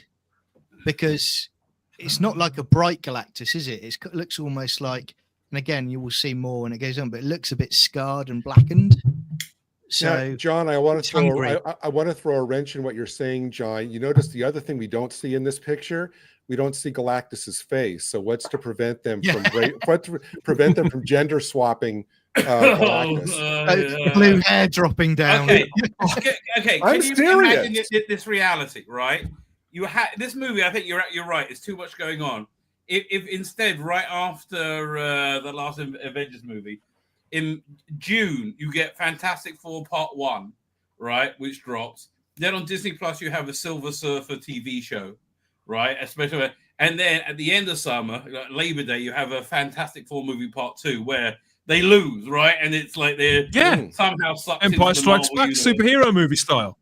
Oh man, but that would just be awesome. And then the MCU would have been on time. Forget all the all new, all different, all female, all shit. Everybody. Rabbi, Marvel Studios have left themselves with no kind of room to go with that kind of. They haven't got time to dick around with that. They've got to have a big hit. Fucking yesterday, leading to that's the trouble. They're too deep. They've painted themselves into this corner. I agree with you guys about the 60s aesthetic. I thought this trailer, because obviously this is a teaser, I thought it was actually really nicely written and nicely made. And I did get, bear in mind how much I'm looking forward to Superman, this did give me some of the tingles, which I haven't had from a Marvel thing in a long, long time. I like everything about the cast with the exception of Pedro Pascal. And even though I think that it is fairly predictable what's going to happen, I do think this looks like a fun time with robots and cars and things like that. But I do also share the belief that there's simply too much on this, and perhaps to pare it down would be more ideal. They've even got John Malkovich in this. He's staggering around, or bearded in the dark, and it looks like this could be this character. It could be the Red Ghost. Well, the Red Ghost. That's where the smart money seems to be. Hands up. I love the comics. I don't remember this character. I think he was the one in. He was the one in the early days that. That was the story I think that first introduced the Watcher, because wasn't he the one who was on the moon with the apes, with the 3 giant apes? That's right. That was the Red Ghost, right? In the later ones that Alan Davis drew, he's got the apes. It's like a graphic novel, is it, or a miniseries? Okay. It's him and the apes. They've got like a community going on. But I don't. All this stuff. This is slightly before my time. Before I started reading it. I think I'm like you, Dan. Being a big comic book fan, I really want it to work because I want to see films where you're having that interaction with Johnny fighting Spider-Man and then becoming friends and having those quips with each other, and Spider-Man interacting with the Fantastic Four. That's something that, you know, I've dreamed about since I was first started reading comic books. But again, it's all rushed, and it goes back to what you said a few minutes ago, Dan. They're desperate. They are desperate to get a winning Marvel movie. Well, I think what they need to do is what they need to do with a lot of franchises, Marvel movies, TV shows, and Disney would never do this, but they need to go away for at least 5 to 10 years. And even one thing that also, there's a in terms of the score, the music, there's a sameness to Marvel movies, and that's also one thing that I noticed that actually further turned me off probably as much as Pedro Pascal in this. Them, right? You used to love that fanfare. Now you're like, that's what I was looking for. Like the bombastic fanfare. As soon as I heard that, I started to roll my eyes. I'm like, that immediately you associate it with the rest of Marvel, which they've had fanfare for complete garbage for 5 years now. Yeah, it's the same thing with all these franchises. Star Trek. The British one's a lost cause, but Marvel, they need to take a break for at least 5 years. When they come back, Star Trek and Doctor Who are going to be taking several year breaks, right? Because I just when the acquisition of Paramount finally goes through, whoever it is, still hoping it's Elon Musk. I know it's hope against hope. Wouldn't that be great? Yeah. When you're looking at characters. When you're looking at characters that have been in print now for over 60 years, Rabbi, it's quite natural, isn't it, that people have got their favourites, their characters that they want to see, be it villains or familiars. Stephen Braddock here in the live chat says, I would have loved to have seen the Fantastic Four against the Mole Man. But Red Ghost is a similar sort of character. I suspect it's a kind of placeholder, really. It's a lower level threat while the Galactus thing is building up. And it is a shame. It is a shame that some of the other characters will probably never get brought to the screen, because the Fantastic Four's list of villains, they've got some great ones, scientific-based characters for the most part. Well, again, I mean, I think they're going to corner over to our universe, or the 616, or whatever it is, and you have to have all the... Either Reed Richards will valiantly communicate with his version on this universe, or he and the Fantastic Four make it into our universe, from what you're saying. I'd forgotten about Doctor Doom as well. Lucy Meow in the live chat says, I think this movie's only purpose is to introduce Doom in a mid-credit scene. I think only purpose. The purpose of this film is to save the MCU. And you could say that you could say that Deadpool and Wolverine did that. But I think you're quite right.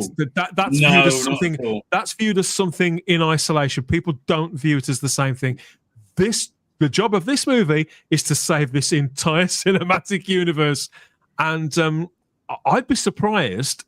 There will be an end credit sequence, I've no doubt. But I don't think that there'll be as many little sort of Easter eggs and things as there have been in previous films, because I think they're aware people have got a little bit sick of it. I agree, Dan. I agree on that, mate. I would say that, one thing I know me and you have talked about in private before is the fact that, when Marvel started getting greedy, even when they're introducing this woke nonsense, was the fact that they were going along the lines of, this movie's coming out, but you have to have watched these last 3 series to be able to understand what's going on in that movie. And they interconnected everything, that a general viewer going along just for an evening with their girlfriend, as an example, they're like, I don't know what's going on here. And that's the trouble they got themselves into.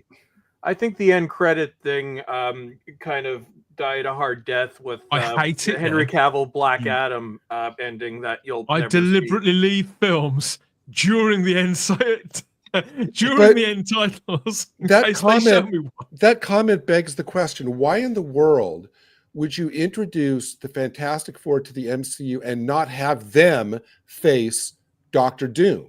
which is their Strange, isn't it? villain. That's like saying, okay, we're going to do a Superman movie, but we're not going to have Lex Luthor appear, at all.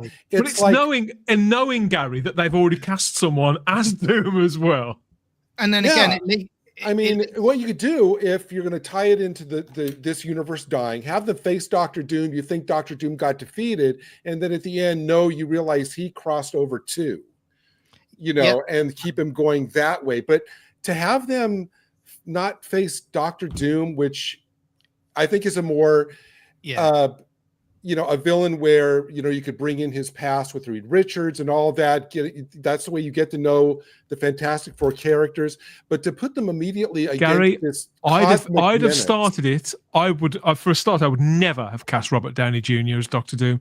I would have done a Doctor Doom film before a Fantastic Four movie. I'd have had an entire film just about that character as a kind of like a Napoleon kind of movie, maybe. I don't know. I'd have a kind of anti-hero film, an entire film just about that character.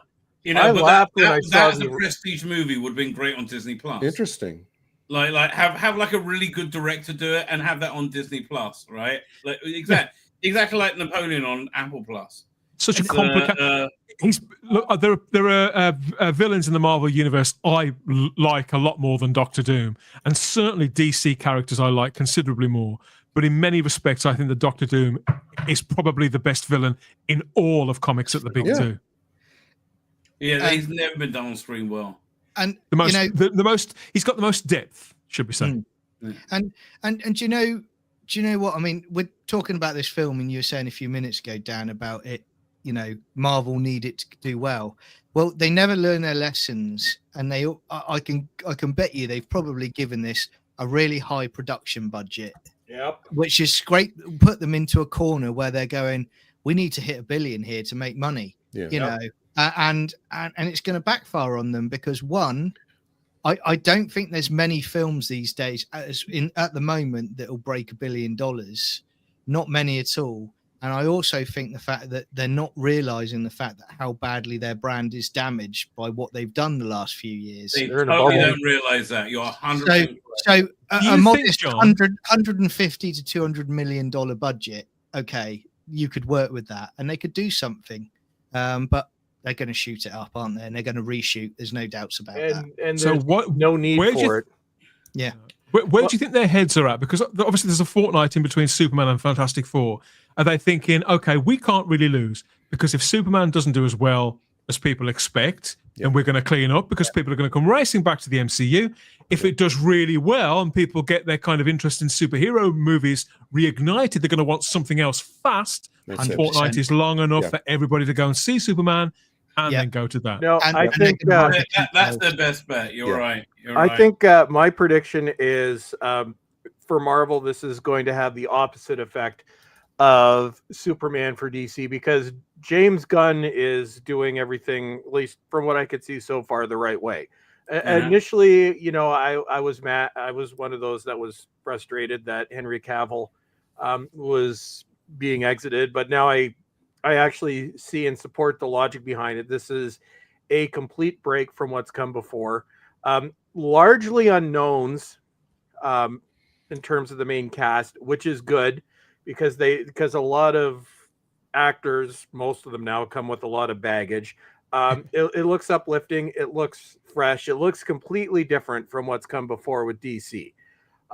With Fantastic Four, I think people are DC had nowhere to go but up because the DCU never took off. So I think right now that's to their advantage in terms of a fresh start. Sadly, yeah. I think in terms of this being the savior of Marvel or the MCU, I think this is going to do the opposite. And again, I think budget is part of it. I think people are sick to death of Marvel. I don't really see any excitement for this.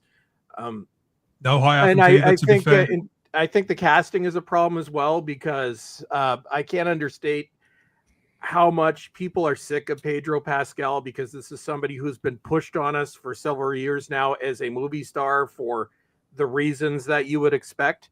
I don't like the guy. And no, I don't think like that's him either. That's going to be that's going to damage the brand.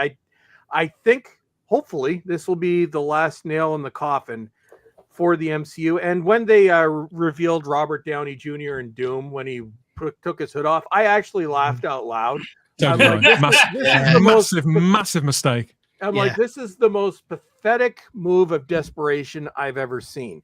So I'm excited for Superman. I will be seeing that in the theater. I have no excitement for a Fantastic Four. Definitely will not be wasting money in the theater to see that. I'd say very likely I won't even bother watching this one because I only have so much time and there's a lot of things that I would much rather watch. So I just think I'm hopeful for DC. This is going to be a disaster for the MCU. They deserve it. And they do. I want to see the MCU and everything coming forward scrapped, and I want to see it gone for a decade. And then maybe under completely different people who actually know the source material, who care about what they're doing. Hopefully by that point, Disney will have gone bust and somebody else will own Marvel. And then we can get good movies back again. But for right now, I'm hopeful for DC. I'm done with Marvel. You know who should have been Sue? So that's Sydney big Sweeney. movies. Yeah. I think we could all come up with a good list of 4 or 5. Matt Smith, I thought. So let us know what you think. Oh, yeah. He would have been perfect. Groundhog Day. Yeah. We have, so we've got 3 big movies coming in July, I think. I don't know if there's something for everybody there, but it's sort of 3 flavors of the same kind of thing. 3 flavors of ice cream, isn't it? If you don't like ice cream, you're sort of fucked. But let us know what you think. How many coming out at the same time? Because that's really depends how well everything's going to do. It's pretty much this in July, as I understand it. I think you'd be pretty daft to try and get in the way of. What was the last big premiere before this? I don't know. I couldn't tell you. But let us know which of these 3 you're going to see. Are you just 1 out of 3, 2 out of 3, or 3 out of 3? Let us know in the comments section what's getting your money, what's worth sitting down for. Bear in mind, they're probably going to last about 2.5 hours each. You know how these things tend to work out in this day and age. Let us know in the comments, and we'll get right back to you. Okay. Next, yes, we're running a little bit late, but we have to get into this. Of course we do. Sometimes 1-800-COLLECT can be a lifesaver. Right now, every completed 1-800-COLLECT call enters you in Buffy's 1-800-COLLECT. Let 'em eat steak sweepstakes. Watch Buffy Mondays, know your Slayer trivia, and win great prizes. Or the chance to get staked on an episode of Buffy the Vampire Slayer. You could be one lucky step.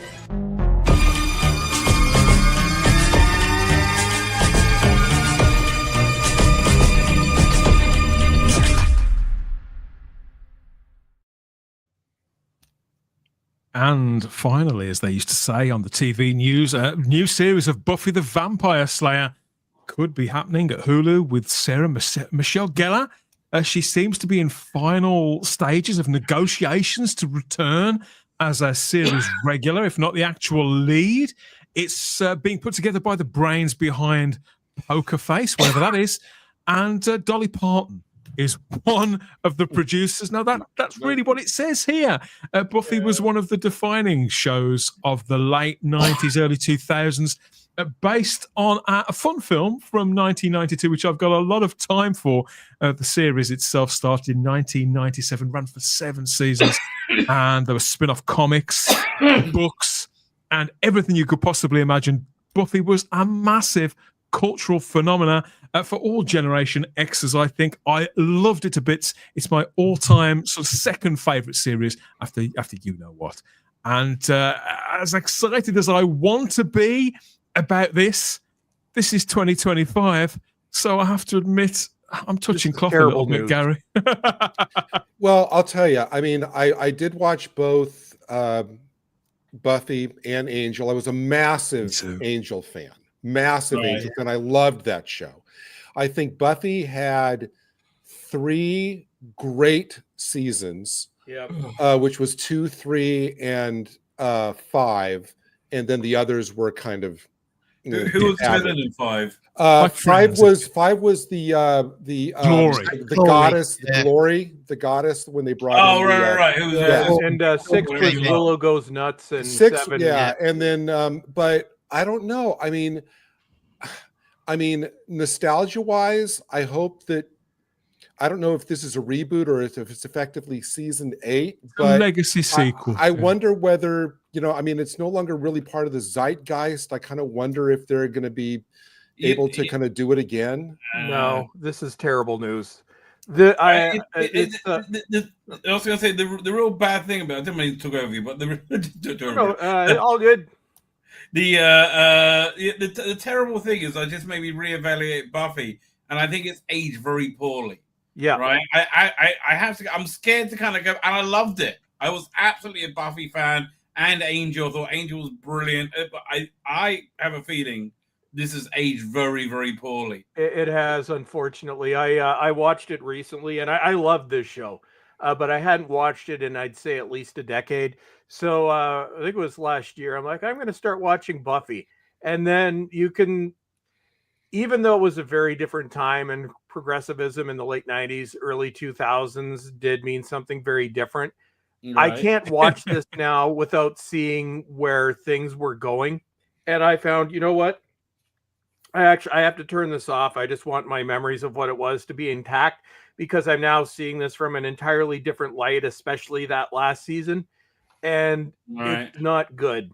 So I maybe in another 10 years when all this stupidity of the past decade has gone, maybe I can see it again, but I've decided it for me, from a present day context, it has not aged well at all. So I honestly, if you haven't watched Buffy in a while and you're thinking of going back to it, wait until current year Nightmare is over and then go watch it, because you can't see it without realizing where these things were going. For people who weren't there at the time and who weren't part of the sort of target demographic, which I think was probably you and I, certainly, Chris, and probably you as well, Rabbi. Yeah. In that specifically that kind of age group where we weren't at school anymore.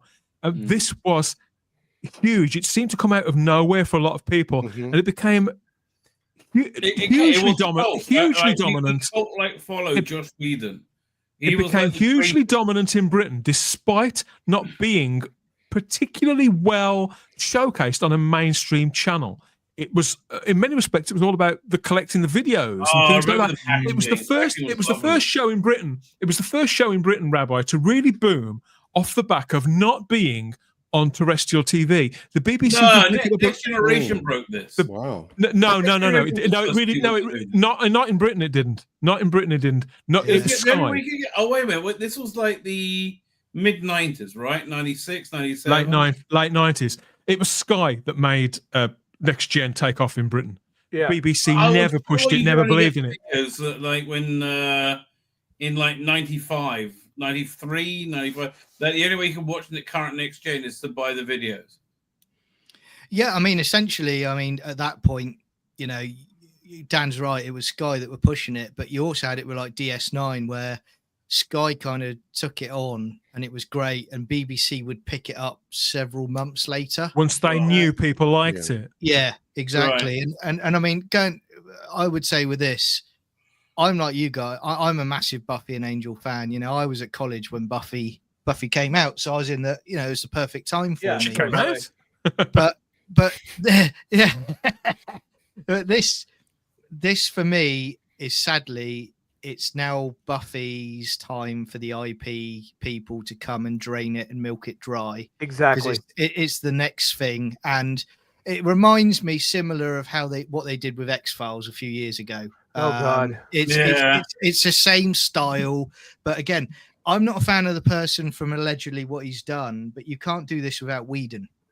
Well, even if John, going back to, I think the X-Files is a perfect example, which is actually now it's a reboot I wish never happened, and I think it could be the same with Buffy. The X-Files was a product of its time. I think it only really works in the 90s.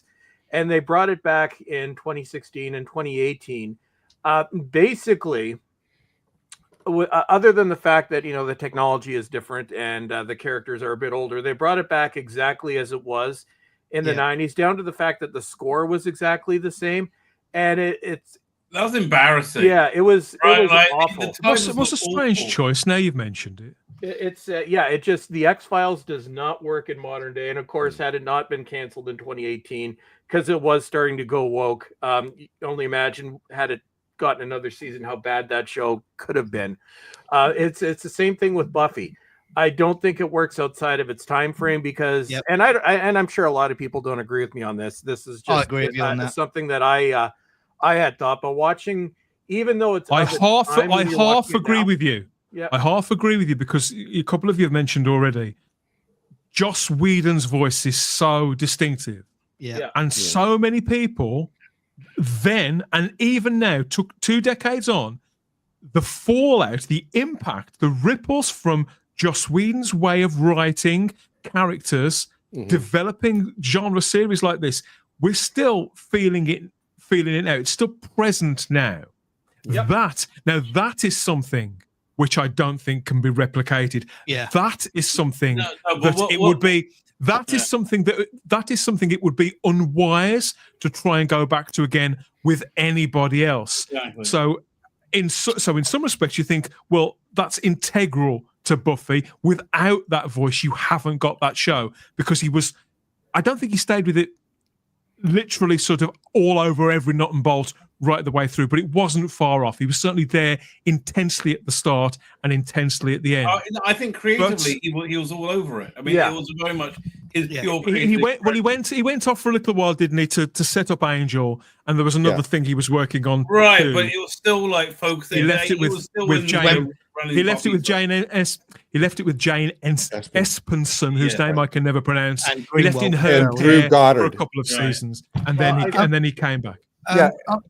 I would also say quickly, the other problem that they've got, and this is why it's 20 years too late, is because you can't have Angel and Spike in it. And anyone who says about the end of Angel, they're gone as well.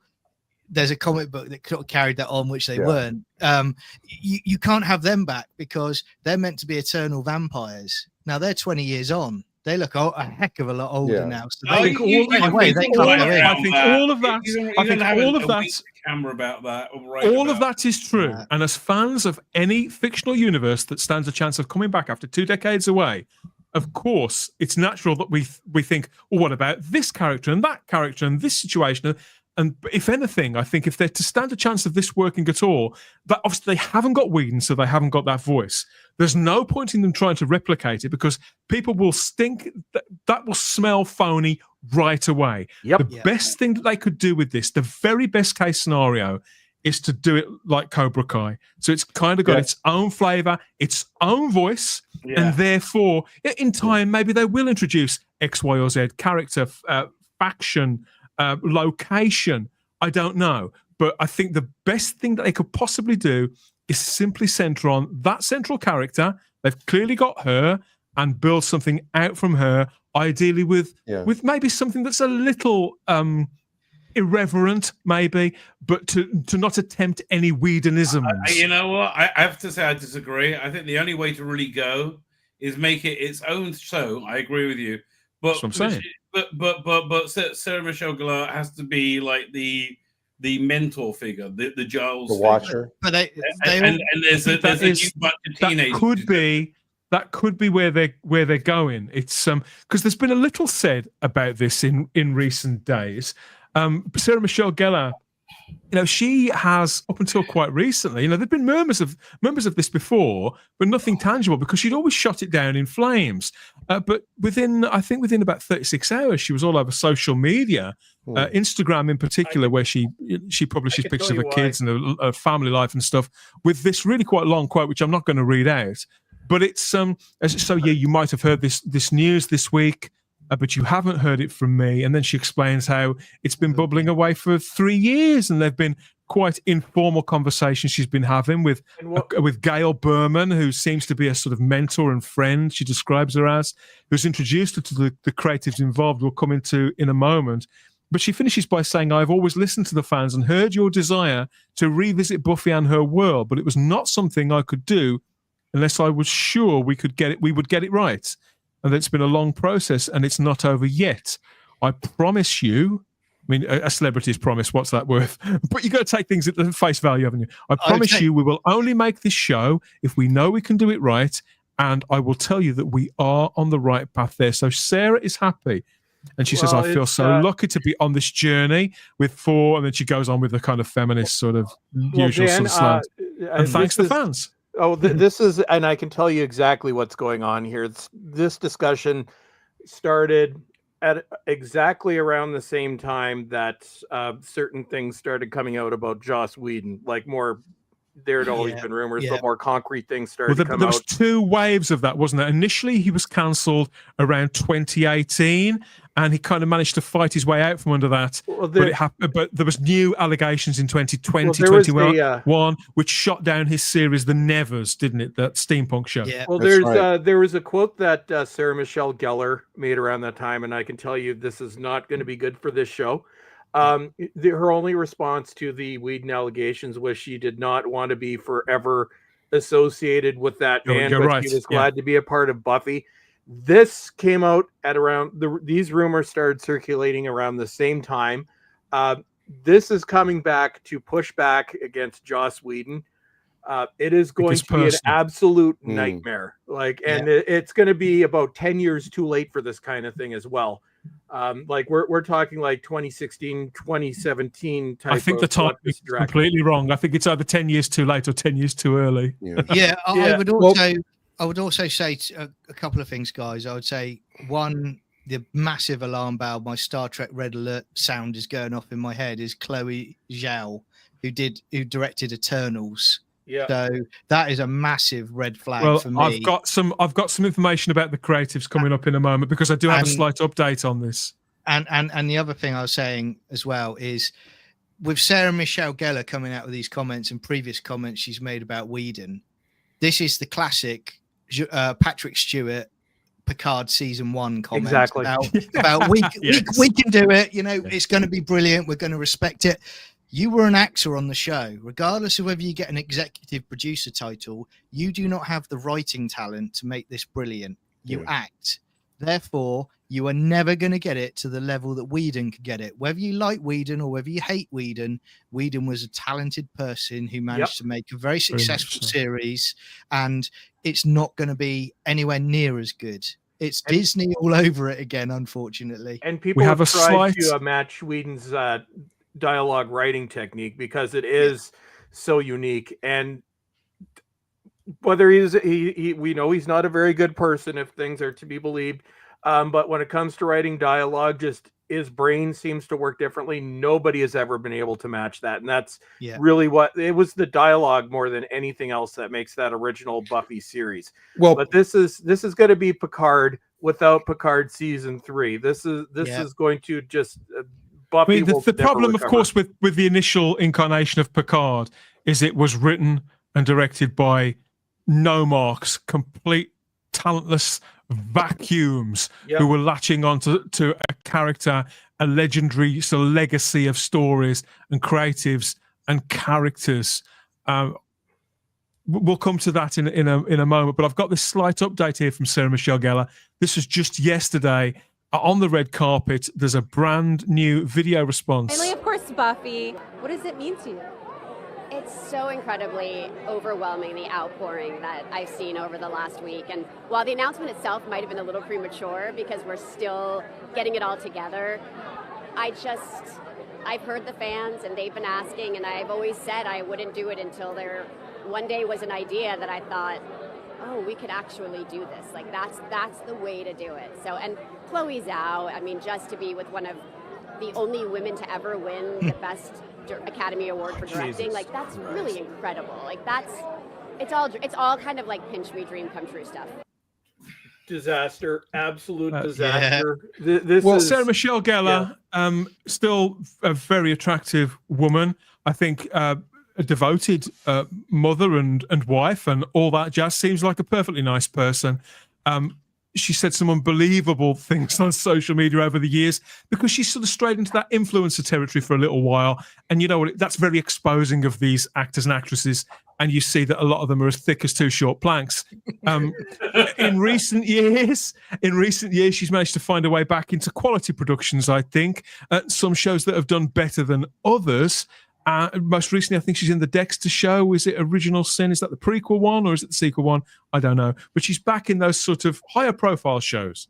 So the timing could be right for her, but I'm not necessarily sure that it's right for Buffy. And you're quite right. I mean, when you see somebody come out with those kind of, I don't know if it's political things, but they're just the kind of things we're tired of people saying when they have microphones sort of wedged up their noses now, Gary. It's like, oh God, no, here we go again. Well, I mean, I'm thinking, and I was intently reading the copy that you had put up, and I'm thinking, like, even for the first 3 years of Buffy, where basically it was the idea that the monsters that they were facing were basically like the metaphors for the struggles and traumas that high schoolers go through. And it was all that kind of metaphorical thing, what the monsters represented. And even if they started out this new version with the focus on that, I still just think there's too much, agenda stuff floating around where it would be like a real sledgehammer. Like they wouldn't handle it with the skill that Whedon did, which is to make the metaphor clear and the message clear, but doing it in a really entertaining, involving way. Well, Whedon was the first person to really subvert, I'll use the expression, subvert expectations, but to flip around lots of tropes and stereotypes from other movies and TV shows.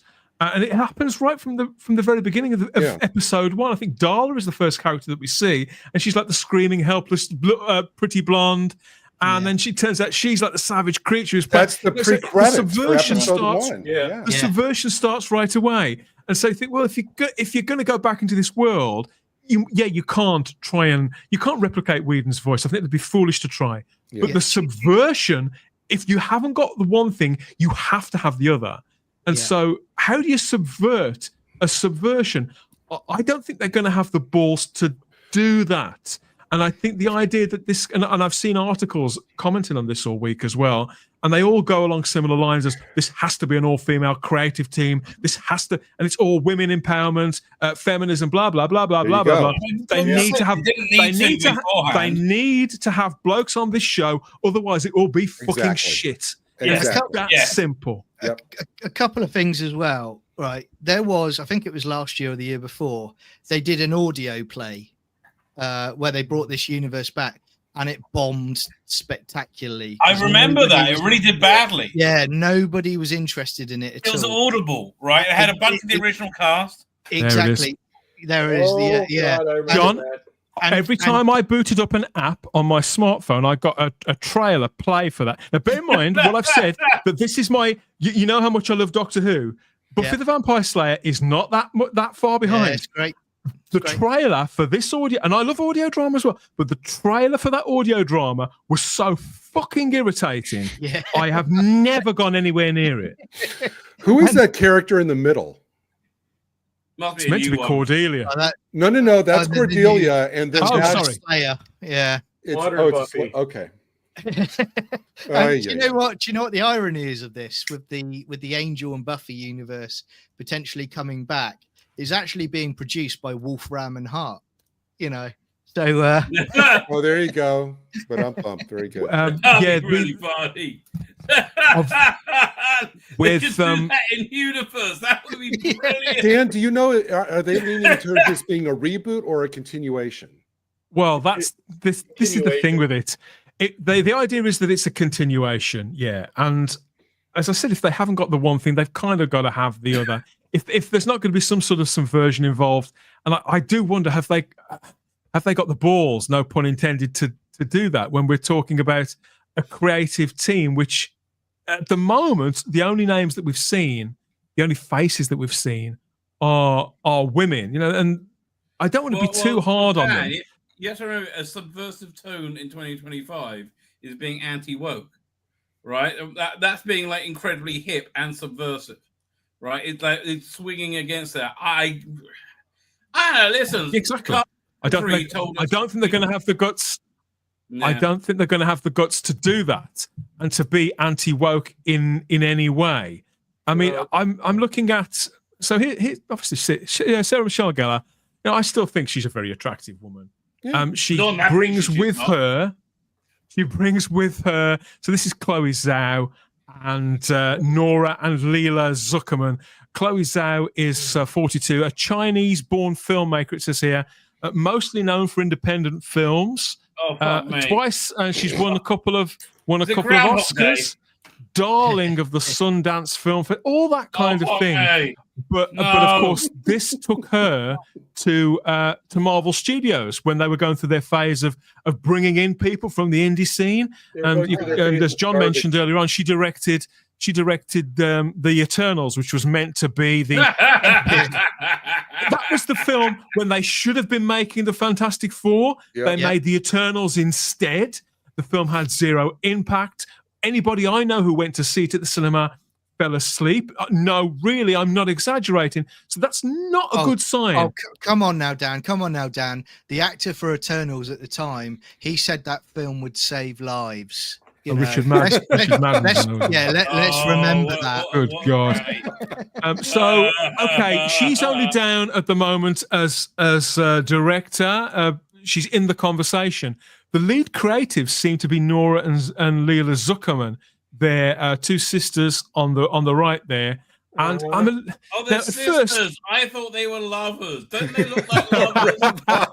Yeah, and they look like the weird couple. Like, oh God, I don't mind, Again, bear in mind. Now, I'm trying to be devil's advocate here, okay? Because alarms are going off. All women creative team, bad news. All woman alert, everybody in big flashing letters. Bad idea. But having said that, to be fair to them, looking at the Zuckerman's credits, Agents of S.H.I.E.L.D., decent show. Prodigal Son, which I've never seen. There's quite a fan base for that show. It certainly is well thought of. Suits, they were all across several seasons of that. And in fact, one of them was the kind of the script editor, the kind of showrunner as such on it, but very high up there, very popular show. And they were also on Haven as well, which is a smaller show, which very, very popular on the Sci-Fi Channel.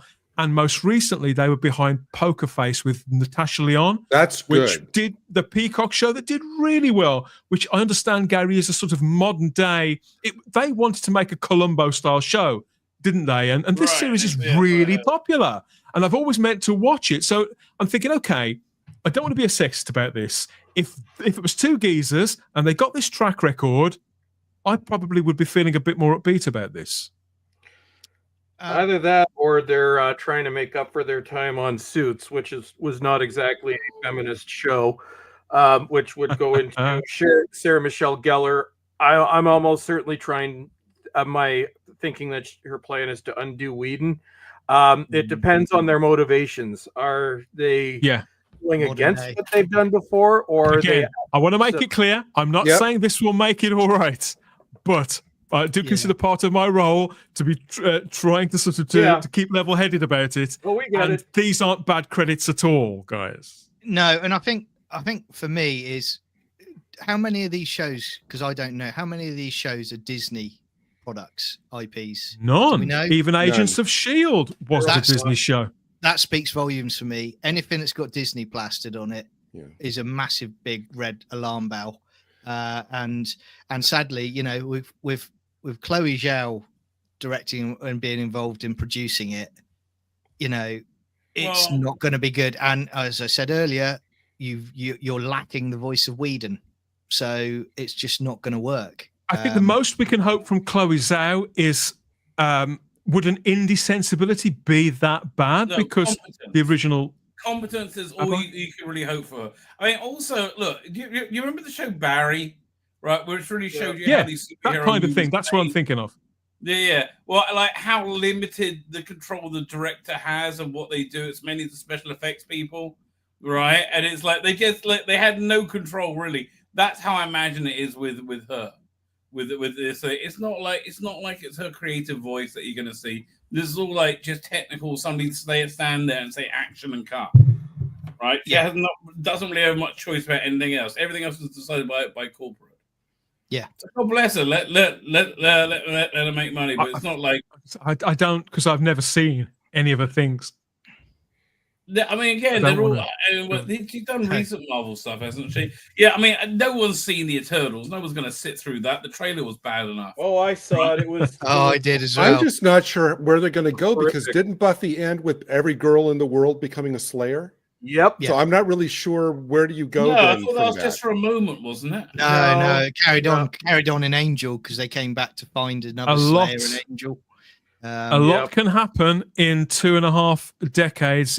It's quite natural that when we think about this, you think, well, if Buffy could be coming back, could be, because Sarah Michelle Gellar there said that perhaps it's been a little exaggerated, that perhaps things aren't as advanced as the information and the reaction would suggest. So I think she's pretty much saying, hold your horses, everybody.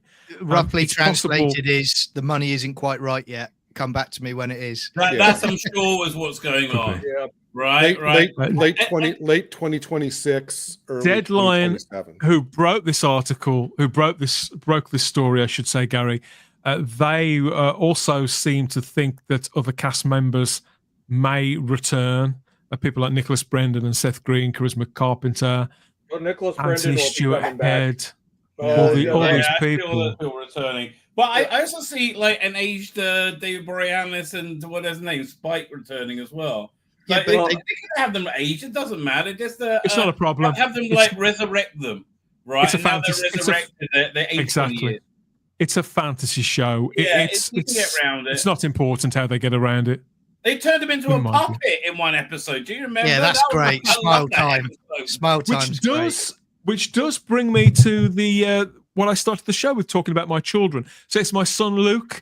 Originally, his name before it was Luke, he was going to be named Spike after the character from Buffy the Vampire Slayer. And his Billy Idol haircut as well. His nan went absolutely mental. There's no way you're calling my grandson Spike, she said. So we gave it a bit of a rethink. It didn't play very well with any of the in-laws. Buffy the Vampire Slayer. Look, I think that if this does come back to TV, and I think Sarah Michelle Gellar there was trying to get us to sort of cool our heels, so to speak. I think this probably will come back to TV. And if it does, second, we've lost somebody. Where's Gary? I'll be back in a minute. If it does come back to TV, it has to come back as a riff, as a something else, really. Otherwise, it simply isn't going to work. We, as the original generation, will reject it. And if the trailer looks bad, I'll be similar to how Chris feels about whatever we were talking about earlier on. If the trailer looks bad, I won't go near it because I won't want my memories tainted of those characters at all. I will completely step away from it. I would rather watch a porn version with the original cast, and I bet that doesn't look pretty. Well, like what I told people, give it a few years. If you haven't watched the show in a long time, give it a few years before going back to it, because you can see the early percolations of modern day, especially in the later seasons. So just give it a few years and then go watch it, because you won't enjoy it now as much as you did 30 years ago. Yeah. Oh, I would say if you really want to go back and watch it, what you should really do, right, is go to your DVD or Blu-ray player, take out the disc, go to Space 1999 and put any random disc in and play that and watch that. It'll be much better for you. First or second season, doesn't matter. It's all better for you. I haven't rewatched the original show in a while, but I really want to. I mean, I'm looking at this and I'm seeing Hulu, and I'm aware that there's going to be a Hulu Alien series later this year. Alien Earth. That looks like it's going to be good. And also remembering that isn't Shogun on Hulu, Rabbi? Yeah, look, Hulu does. It's Disney. Right? No, I don't know. Yeah, it's on FX, isn't it? There's been two, but I know that over the last few years there's been 2 or 3. Pam and Tommy, for example, 2 or 3 really good shows come off Hulu that I certainly thought were going to be awful that have ended up being okay. I tell you that was awesome. If they pull off the Alien show later this year, then I'll feel a lot more confident in this, but I certainly won't feel relaxed unless Well, they I put mean, some the blokes. Alien show was, Unless they put no- some no blokes on that creative team, I won't relax. Because if you leave women, just women, to make something, it always ends up being shit. Sorry, girls. And Dan, I mean, following on from what Chris said, I think I haven't watched it in a few years, and you know, I will go back, and I probably, looking at it from different eyes now, I would probably think it's not as good as it was, but I hope it's not the case. But I will say, for me personally, a few years ago, I did Buffy and I did Angel, but I think Angel has aged much better. And the reason I say that is because there's a lot of stuff, certainly in those seasons of Angel, that can kind of link into modern times and how things are decaying and things are going downhill, and he's fighting against it. So I would have had more hope if it was an Angel series with the right people behind it. But this, like Chris Angel is said a more earlier, mature show. Yeah. And I think Angel's better in every way. I agree. But you know, this picture here makes me realize, you know why it was so huge in the 90s? It's because it nearly scratched the Doctor Who itch with Giles and Buffy. That was exactly it. Nearly, and you had the reverse the roles. Yeah. Right. That's why I think when she left the high school, it really struggled to work out what was going on with it. It was the perfect time when this came out from 97 to 2003. For a show like this, it was, I don't think I could have imagined Buffy being sort of in a different time period. And, you know, I think all of us here were, you know, we're all blokes, as they say in the UK. And I think everybody here, like, I loved the show. I watched it the whole 7 seasons it was on. You know, I watched the DVDs. It's kind of like, but the saying, you could never go home again. There are very few times when I've gone back to a show. Like, often I find I enjoy it more. Like, I love the classic Star Trek. I love classic Doctor Who. I think it's only twice that I can remember where I've gone back to a show, and just for various reasons. Like Thundercats was the other one. I didn't realize how terrible it was until I rewatched it. But the other one was Buffy. And it was something I was thinking of in the back of my head. I'm like, is this going to hit the same way? And I watched a couple episodes. I'm like, if I continue, I'm going to end up hating the show. So DVD went back in the shelf, went back upstairs, sort of to stay for a couple of years. At some point, I'll watch it again. I feel your pain. I've watched it several times. It's never hurt me like that. And Buffy, very much, it's like Doctor Who. It's all over my house. I've got a Buffy mug. I've got the soundtrack CD, which is right there. It's just one of those CDs I always play. Everything about this. I've still got Buffy shirts from the 90s, which I just can't bear to throw away, even though there's like tears under the arms. This show meant everything to me. Comics I've read over and over again, even though they weren't that good, simply because it was more Buffy that I wanted in my life. It's hugely important to me. I don't want to see it ruined. And so, but this idea, it's not going to leave me behind. It's not going to leave me behind now until I see it. And so with that in mind, Rabbi, I've got something which I think you're going to love, which I found on YouTube. So, you know, we needn't imagine it all for ourselves when AI has imagined what the follow-up Buffy series may look like. AI is always right. Check it out. See what you spot. Oh, that's already impressive. That's the Buffy I like there. Billy Idol. Who mentioned Billy Idol? Yeah, me. Nick Cage. Oh, this looks great. I watched this show. Yeah. Yeah, this show looks good. Oh, hi, Willow. Ding dong. What a shithole. Look at that. I'm not sure who that is. It's like Michael Mosley. No, Pedro. No. Oh, no. I didn't make this, I promise. Oh. Dawn. Oh, what's the name of that? Sexy Dawn. All right, what about her? The bloke from June. Huge bloke in it, I guess. Oh, an Angel's back. And That's so, good. okay, this is He's cool. good.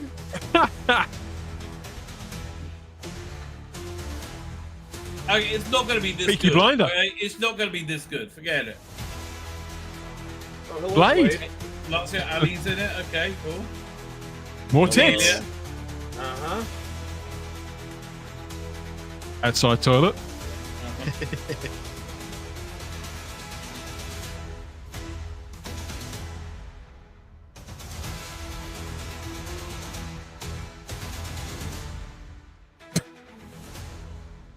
Has that convinced you?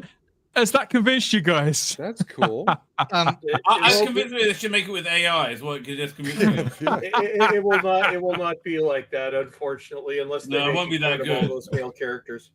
They should use that as a template for what they're supposed to make. Yeah, So competent people that do was actually right. Everything about it was right. There you go. Angel. A Buffy sequel series, Legacy sequel series may be on the way. Brace yourselves, everybody. Heaven knows how it's going to work out. I think it's going to see what they've got to say about this in the live chat, because we've rattled on here, I think, and they've probably got some things they want to say too.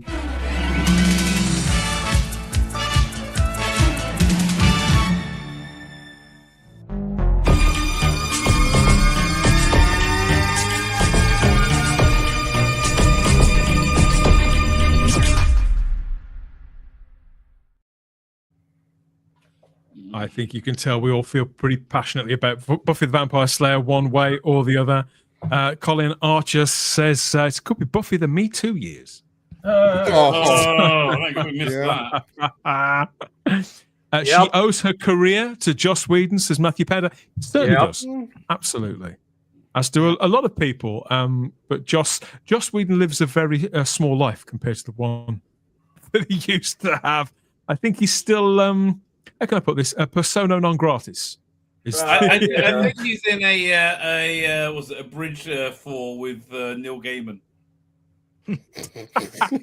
Yes. Oh God. So what else is here? We so JFO says it will be interesting to see if Anthony Stewart Head comes back. Again, one of multiple characters. We could keep going forever. Because the supporting characters do anything across all 7 seasons. And the beauty of this franchise is that even the ones that have snuffed it could quite easily come back from the dead, Gary, couldn't they? Via whatever means. Yeah, I'm trying to think, who was Xander's girlfriend, the demon that got killed in the finale? She was great. Anya. Anya was great. They need to bring her so back. hot. Hates bunnies. Mardy I mean, Bird. all of I do like a Mardy Bird. The one thing when I was when you were, Dan, showing all the videos before, and I was just looking at all the art on the covers, there were so many great supporting characters in this show and in Angel. They'd mix it up every year, and of course there was Riley. Do you remember Riley? Yeah, I mean,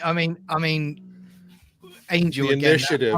That final season of Angel with Wes, I wouldn't ever want to see Wes. Wesley was great because I love how he goes out in that final season. It is fantastic. You know, I'm with you, Dan. Says Lord Thoth. What? I don't know what it was on, but thank you. I've bring back Kendra. Yeah, I like Kendra. Kendra was the original sort of second Slayer, wasn't she? The one from Africa. Oh yeah, she was hot. Right. Really hot. Yeah. No, what about Eliza Dushku, who was definitely no, that was even hotter. Faith. Yeah, there was 3 of them.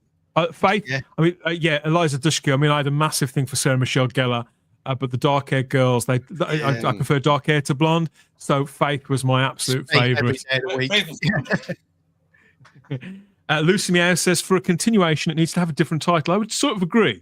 I'd argue the word Buffy has to be in there somewhere, but just call it Buffy even. But I don't think they can really call it Buffy the Vampire Slayer. Yeah. I think it should be like Cobra Kai isn't called Karate Kid the series. I think they should call it something else, but be clear about where it's from. Scooby Gang. How about even anti-woke will be dated in some years, suggests Lucy. Oh, I can't wait till Anti-Woke is dated. That'd be Chloe Boo How, says Peely Rich. You remember Chloe? She was Willow's girlfriend in the middle of the sea. They're going to have to figure out some way to undestroy Sunnydale, too. I just set it somewhere else. Sincerely, I just set it somewhere else. You always come up with the good solutions. Yeah, what's done? How I look at it is what's done is done. I mean, even with the characters, if they do this, and I don't care if who's in it and who's not. Yeah. To tell you the truth, it's so far after the fact. Joss Whedon's not going to be a part of it. It is going to be a different show. So. I think I have to psychologically and emotionally approach it like it's a different show. Yeah. I might like it, I might not. I'm trying not to get up in my feels. You know what they should be doing?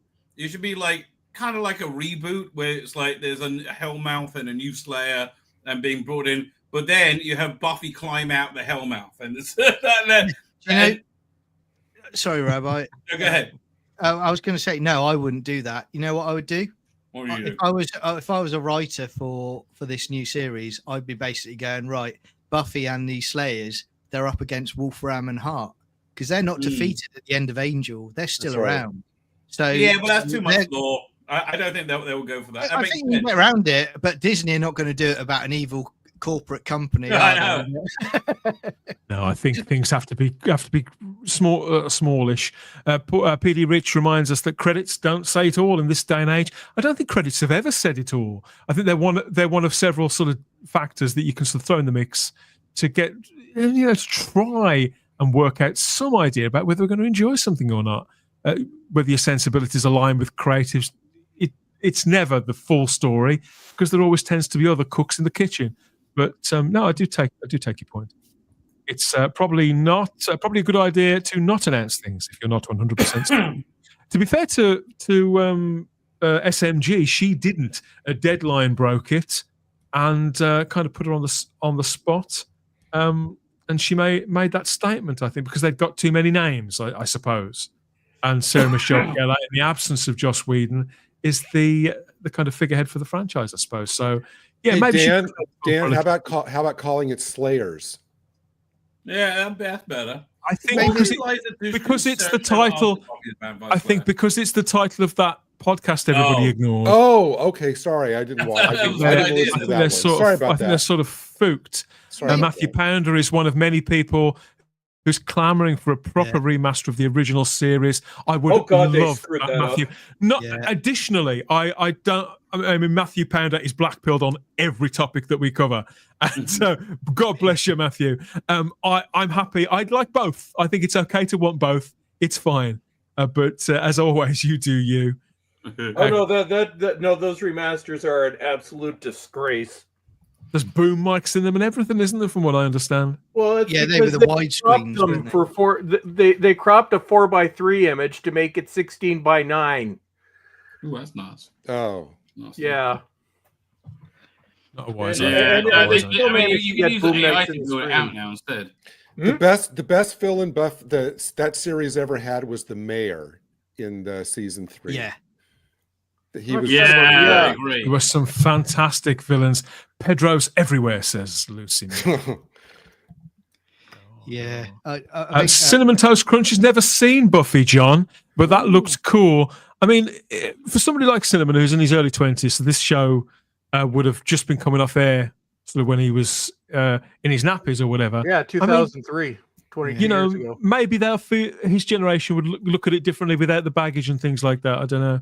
I think so. And I think, one thing that I've learned in this current era of absolute rubbish that's been coming out is that it gives you that appreciation to go back and look at previous stuff and stuff you've never seen before and actually enjoy it. And, with him watching it for the first time, I would say he probably would enjoy it, and he would certainly enjoy Angel. I was going to say watch Angel. Yeah. I don't think I would watch Buffy for the first time because I think the same things that struck me would strike somebody in their 20s even more. Yeah, because it's you're probably right. The messages are not interpreted now the way they would have been interpreted, say in 2000, 2001. So I would say, but watch Angel. Angel is still awesome to this day. It is. It's absolutely. Is it on a streaming service? Disney Plus. Yeah. Oh, okay. Yeah. Because JFO says that someone like Jenna Ortega would be great as the new Slayer, mentored by someone like her. I'm starting to come round. Okay. She was so good in that Beetlejuice movie. I've very much come round to this actress, and they should be looking for the next person like her. I agree with you. She seems to be non-woke, which is good. Although I haven't seen everything she said, but for the most part, she seems to be against woke stupidity. Yeah. Art Master Austin says, God, some of these names. Art Master Austin says, I'd love to see a male Slayer. Now, if they wanted to be really subversive and line up with the original show, flip it and have a male Slayer. but they're not going to do that. Are they? No way. I thought only females could be slayers. Yeah, that was the law that they set. They could make him gay or non-binary or something. But remember, originally there was only one Slayer in a generation, and they changed that in the last season anyway to like worldwide Slayers. So well, they technically changed that by the second season in sort of a roundabout way. True. Yeah. Although at least it kind of stuck to the lore. It was just, I mean, Cinnamon, I will say, I mean, the mythology in both series is very well done and well developed. So, Mark Milford says that Dolly Parton's Sand Dollar Productions co-produced the original Buffy the Vampire Slayer. I mean, Sand Dollar, are involved in multiple shows in all seriousness. It's just when people say Dolly Parton's listed as a producer, it always makes me laugh. So her name is all over, just like what's her name, Lucy. I Love Lucy. Lucy Liu. Lucy. From Lucille Ball. Lucille Ball. Yeah. Lucille Ball.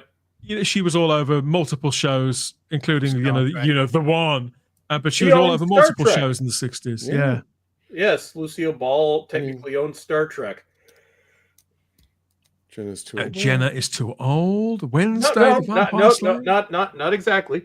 I think she's in her early 20s, maybe 21, 22. Sarah Michelle Gellar is a year older than me. So she would have been about 20 when they started the show. So no, I think the age would still work. Dan, what was that Buffy comic that was set in the far future? Slay. Frey. That was. I like in the comic they had Buffy get that big axe thing with the knife. That's right. They should do that. And she gets it in Frey. I bought every single issue of that.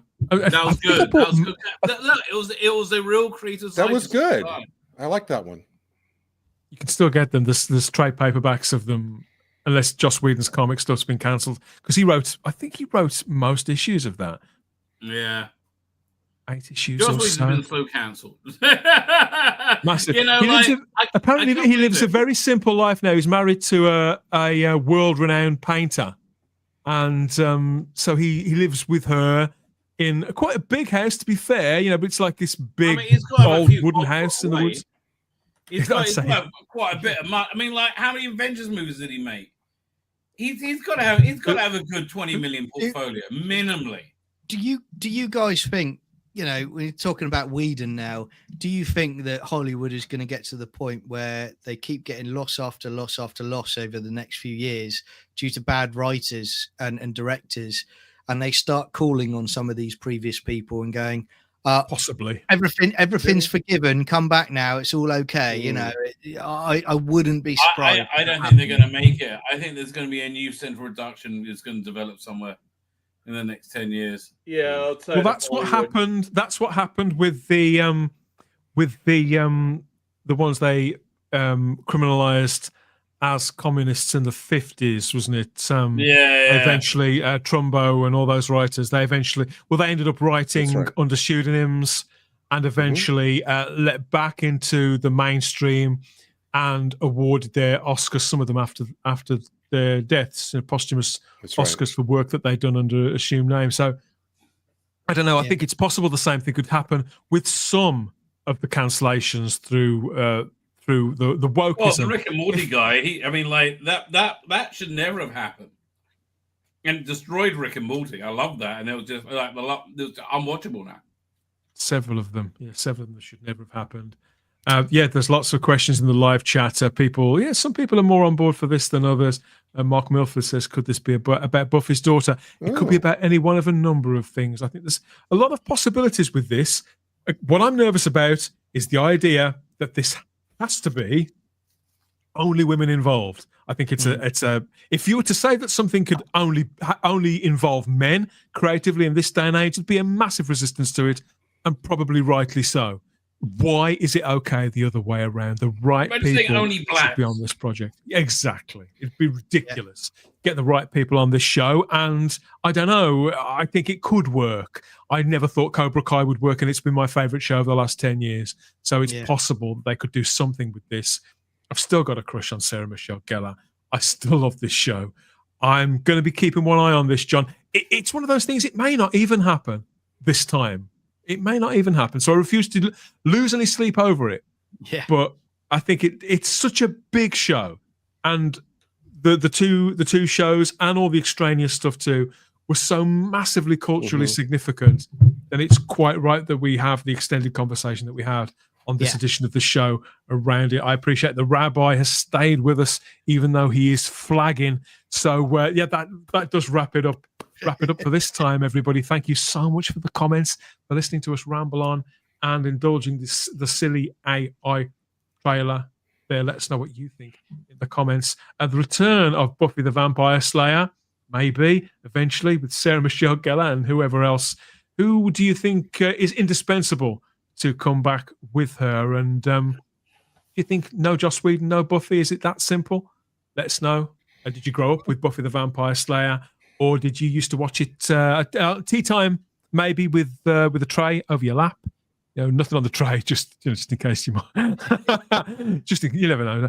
So all your Buffy memories too in the comments. Always appreciated. What a fabulous! It's just great to think about it. I'll probably go and break open the DVDs and break them back in again right away, Chris. When I realise how bad the quality is, but that's very much my problem. Okay.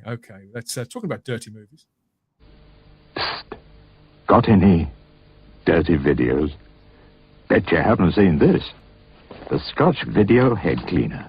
It cleans up dirty pictures caused by dirty video recording heads. Oh, glory. Look at that bone structure.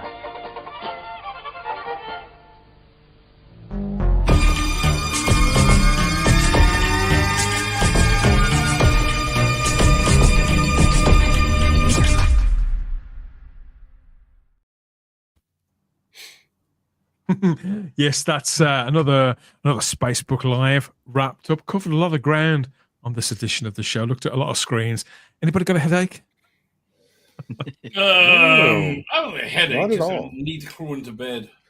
We've done sterling work, I feel, regardless. Sterling work. We can't disagree. How about you, John? Had a good one?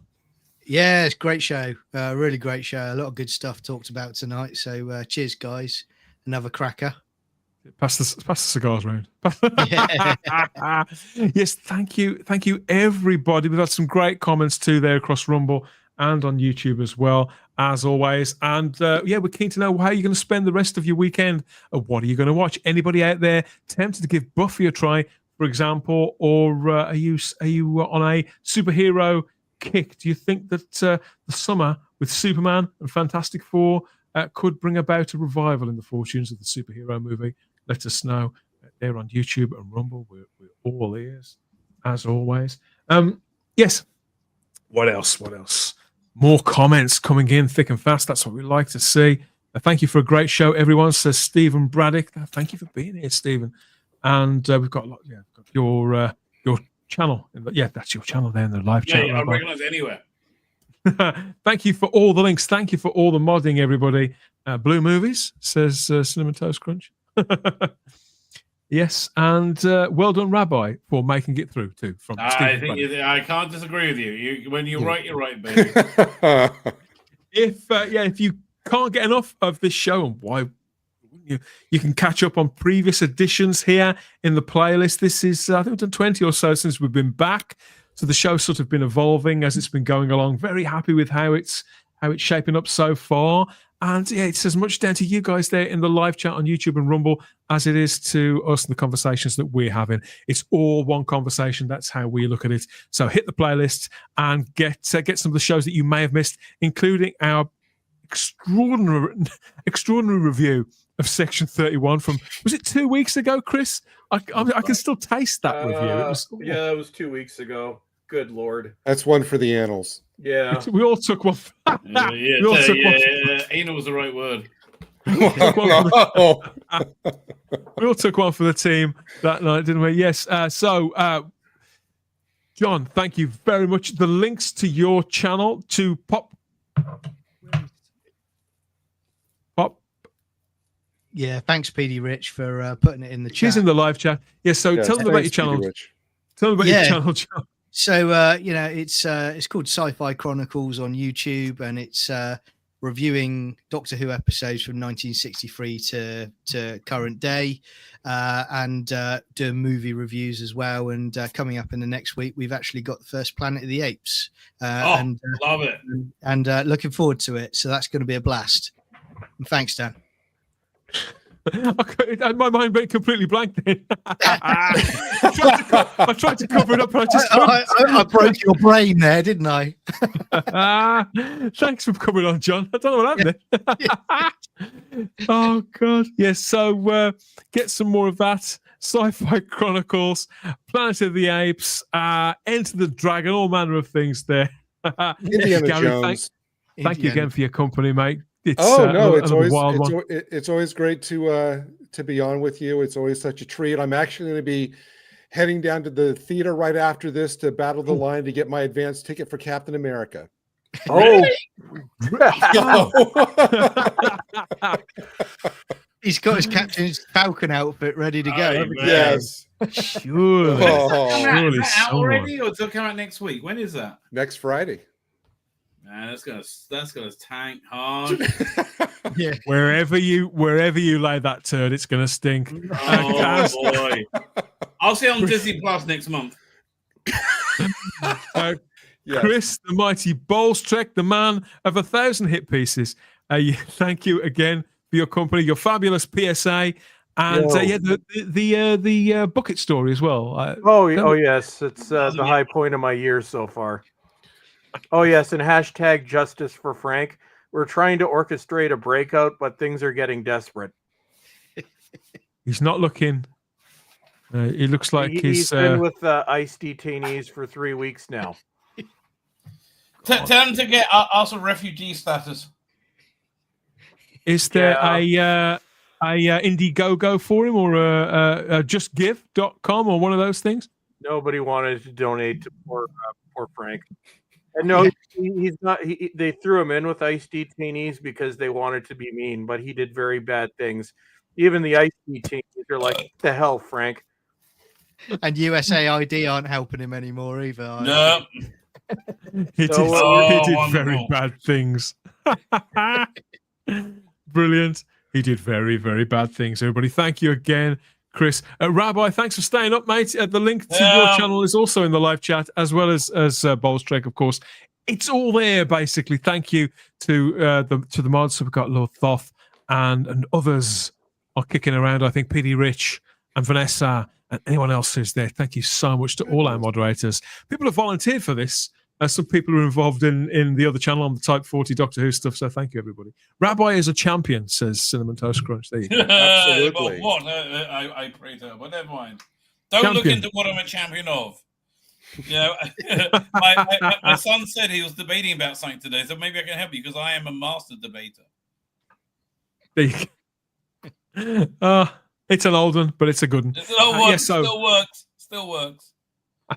Okay, yes, and if you want to hear more from me, obviously there's the other channel, there's Type 40 for the Doctor Who stuff. I'm back here on the Spacebook Live next week for more of this sort of rambling on about whatever happens in the next 7 days. Maybe one of Will Smith's kids will wear something else that's completely ridiculous. Maybe there'll be some more trailers to get stuck into, I don't know.